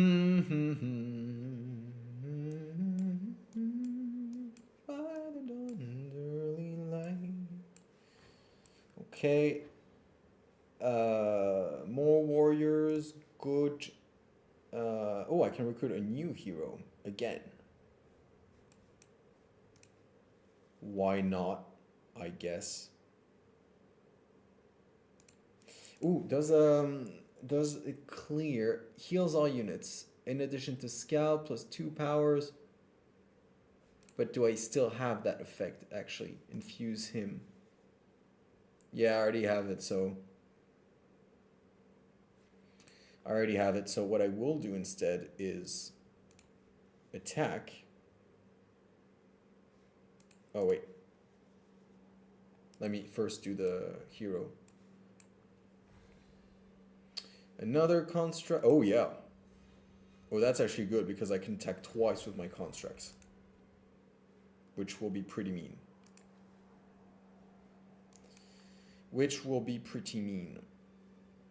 Okay, so that guy, I put him there on the outskirts. I don't want to stop my the unit from retreating because you never know. So I give him space. Okay, let's go.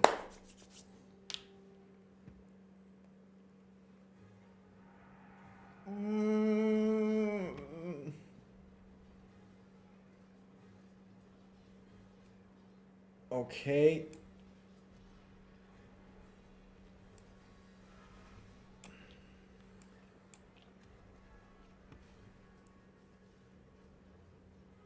Where's my Urdargon? I can't see it. It's chaos. Chaos. Oh, there it is. Oh, it's blind as a bat. Will I win?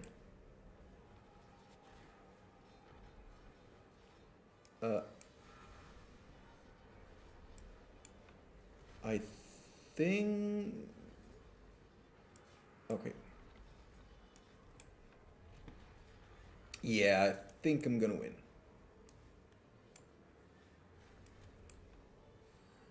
But you know what?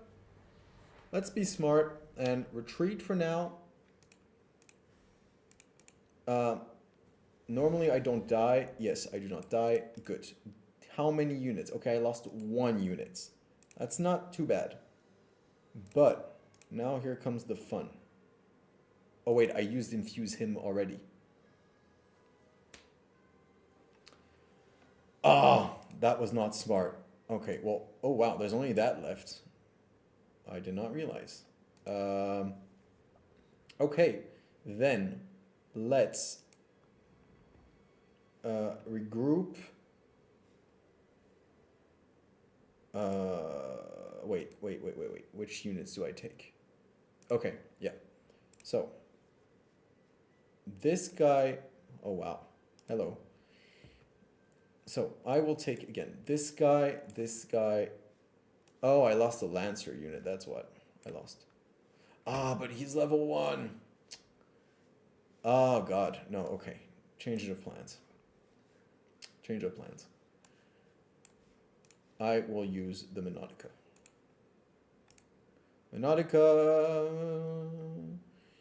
Yeah, 8 out of 8 units. Yeah, there's a few ones I'm gonna switch for sure.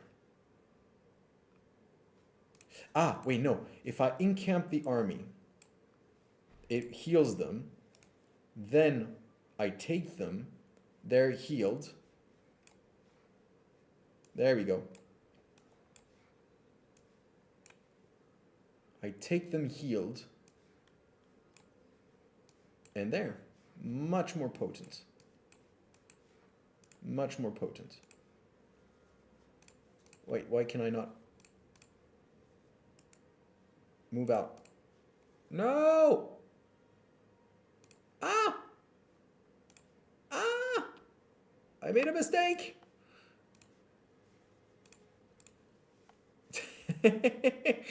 I made a mistake.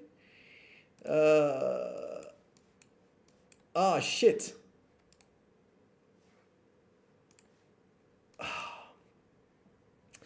That's paralysis analysis for you. That's exactly what it is. Oh, God.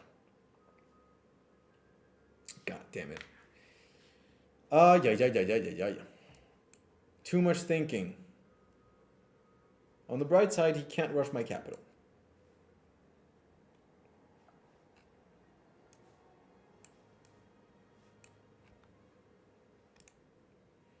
Will I even be able to get this one?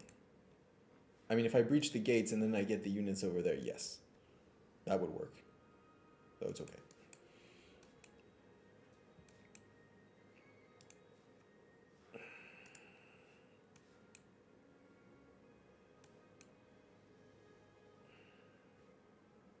Ha! I am very...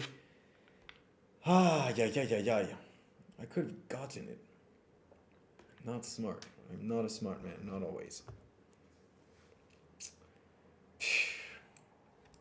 Yeah, and then it's back. Probably won't be able to recruit too much, but still. Yeah. So much building material. I need to upgrade all my locations while I can.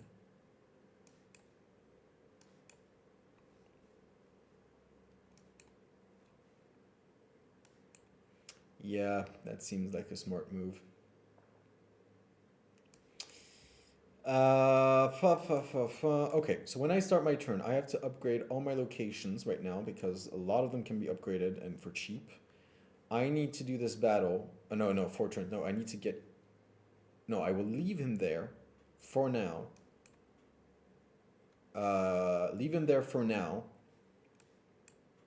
Hey, the Squirrel Knight. Yeah, don't worry. At least you're in the intense part now of the skirmish game. Yeah. So upgrade the locations right now. Leave the siege, conquer this one, and maybe start putting some troops down there. I need him and building material. I have enough building material, but I need him. So the question is, what can grant me more him at the moment? This does not grant him. It grants building material.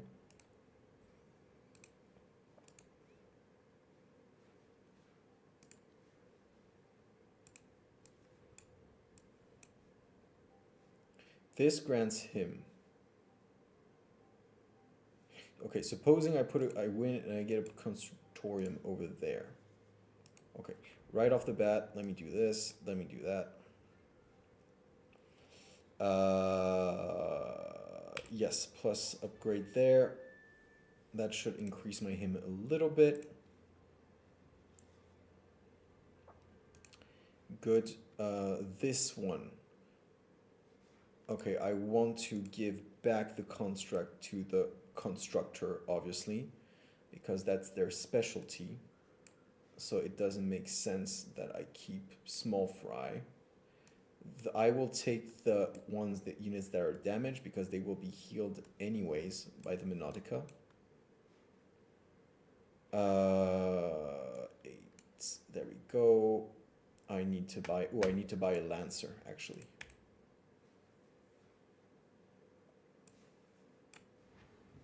There we go. I need to get the Lancer. I will get it and transfer. Because I really want this one over there to be like my quasi main army. So I need him to have firepower.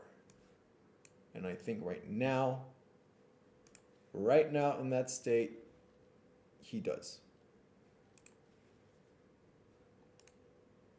Okay. That guy has barely any movement points left. This Monotica. Okay, that one will heal this. Let's recruit some warrior and infantry for the Monotica. There. Put it there. Okay, 7 out of 8 units. I don't see what else right now I could do. What does the life node do? +2 supply. Oh, +5 him. Okay, so that's definitely something I want to start putting here and there because this constructorium I don't need it. For now I don't need it. but I do need life nodes.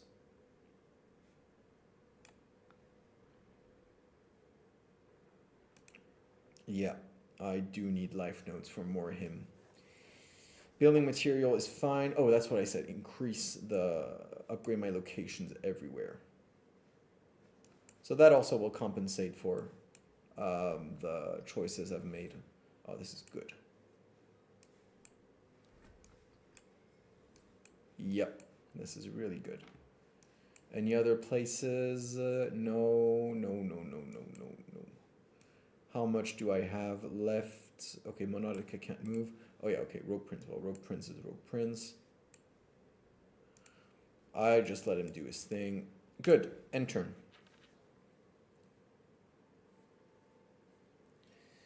Okay, what's going on over there? Okay, just one. That's fine. Upgraded. Okay.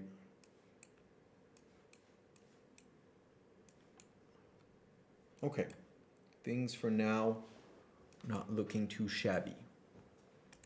Okay, this one doesn't have Constructorium.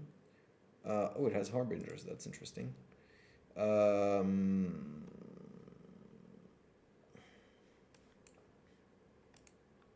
This one, +3 prosperity growth by... I don't care about prosperity. +3 supply storage. Okay, so that one I'm going to change also to a life node afterwards. Or now, rather. Okay, first things first. Let's get that one. Nice bulls, some little bulls. Okay, the bulls will be stopped anyways by the warriors. That's good. And then basically be annihilated. The Urdargon, I will put it there.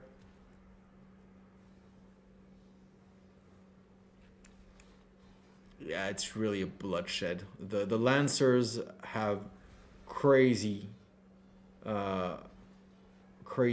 strong against those.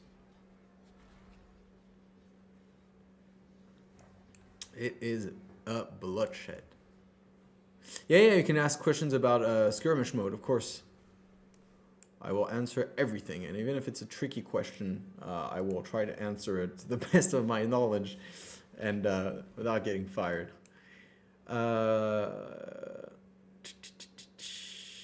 Prosperity, supply, yeah, I don't really care about this. I guess Constructorium still? Yeah.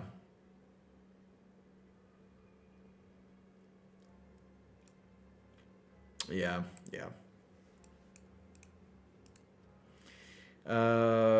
Good. Okay, I will instantly heal them, and they're back. Wow, this is crazy. This is almost cheated, I have to say. This combination.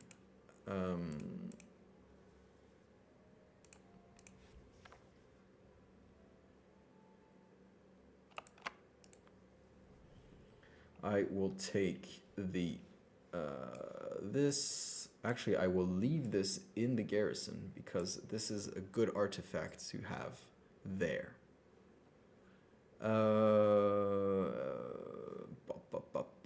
What else do I leave? No, I think this is good.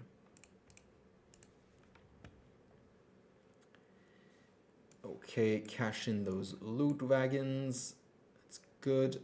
Recruit some more warriors. Yeah, those guys, I really don't know what to do with them, and they're super slow, so I'll just leave them in the garrison, I think. No mercy. Good. Then Monodica. Oh, I can't see the... Okay, there we go. Siege ends in 2 turns. Okay. I'll just leave it be then.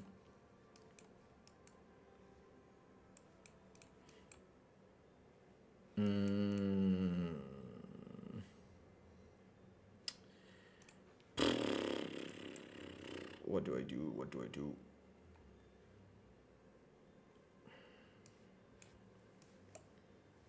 I will probably want to put a constructorium over there once I can. But right now, no.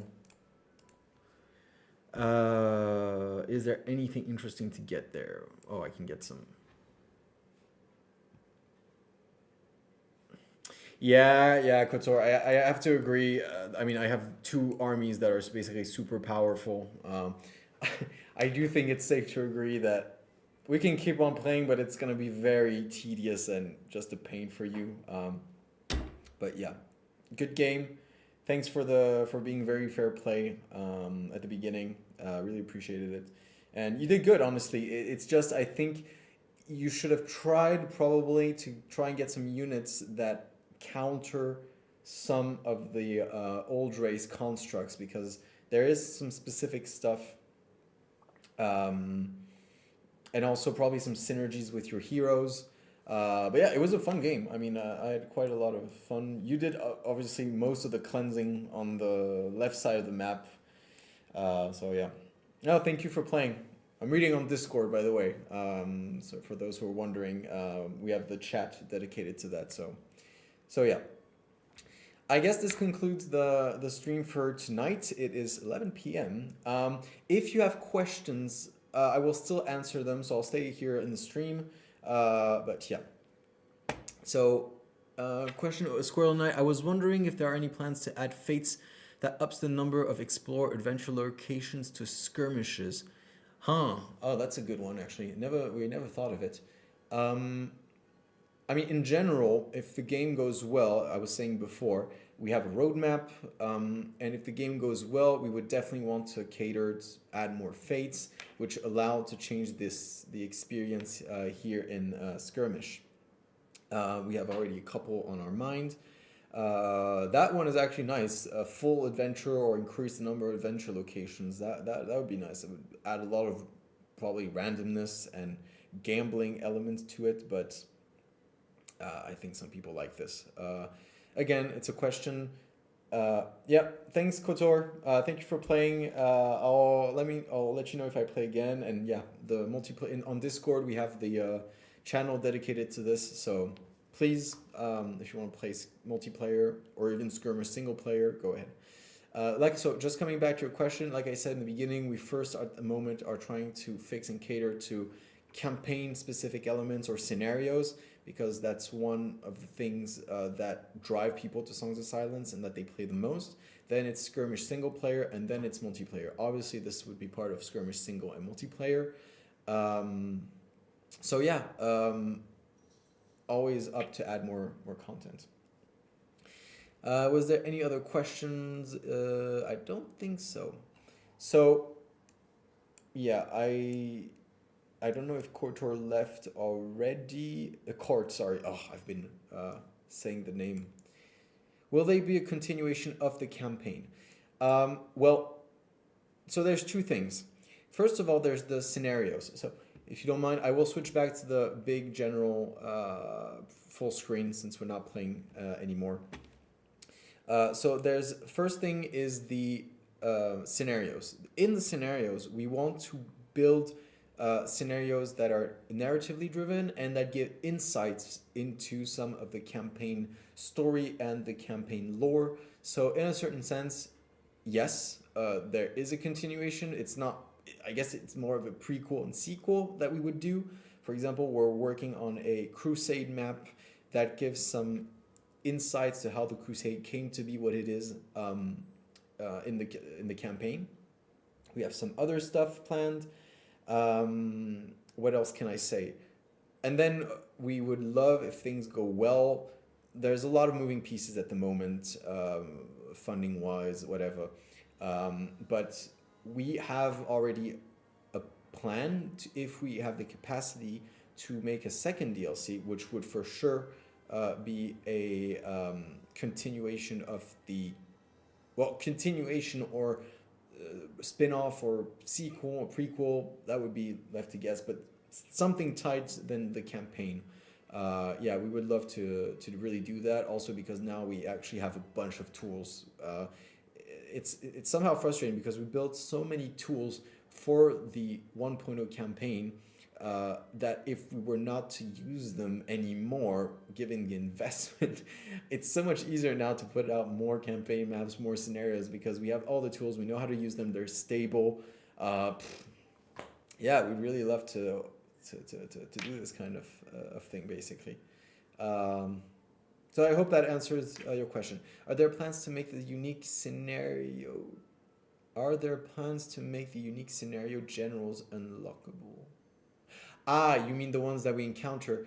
The thing is that they are spin-offs of existing heroes. So, I mean, we could, of course. But to create a new vocation and make it feel nice, we have to add new cards, or at least a unique combination. And also we have to make it be coherent in regards to the faction mechanics. So I would say rather, I mean, the first DLC is planned to adding a new faction, so new heroes, new cards, new units. We'd love to showcase them in a possible scenario. Not promising anything there, of course, but it's something that we would enjoy doing for sure. Yeah, I don't know what else to say. So, not unlockable in skirmish, the generals in the scenario, unless we script something. A lot of moving pieces, but I take the point of this point as feedback and, let's say, a wish for the future, a request. Okay. But the silence, though. Yeah. Yeah, I'm sure that's it. All right, then I think everybody's out of the skirmish. So I guess if there's no more questions, I want to thank you everyone for tuning in. I hope that you had a good time watching the stream. We will be putting a VOD on YouTube. It will take some time probably to prepare it. The file is quite bulky, but we definitely want to put it there. And we shared, for those that joined late at the beginning of the stream, we shared some information on the player survey that we put out over the holidays, and we shared basically the summary. So do watch it if you want to have detailed information on that. Also, there is a new key art. We did a new key art reveal and we pushed it live. Now it's on Songs of Silence. So you might have seen that if you go on the Songs of Silence store page on Steam and GOG, you'll see that there's a new key art, and we showed how we built it, the different versions. So yeah, check that if you want. And that's it. And then we had a nice multiplayer game. So thank you again to, so it was Court, Racer King, and the the French guy. I forgot the name. I think you're, yeah. Oh well. Thank you to these three people for joining. See you soon. Bye bye. Take care.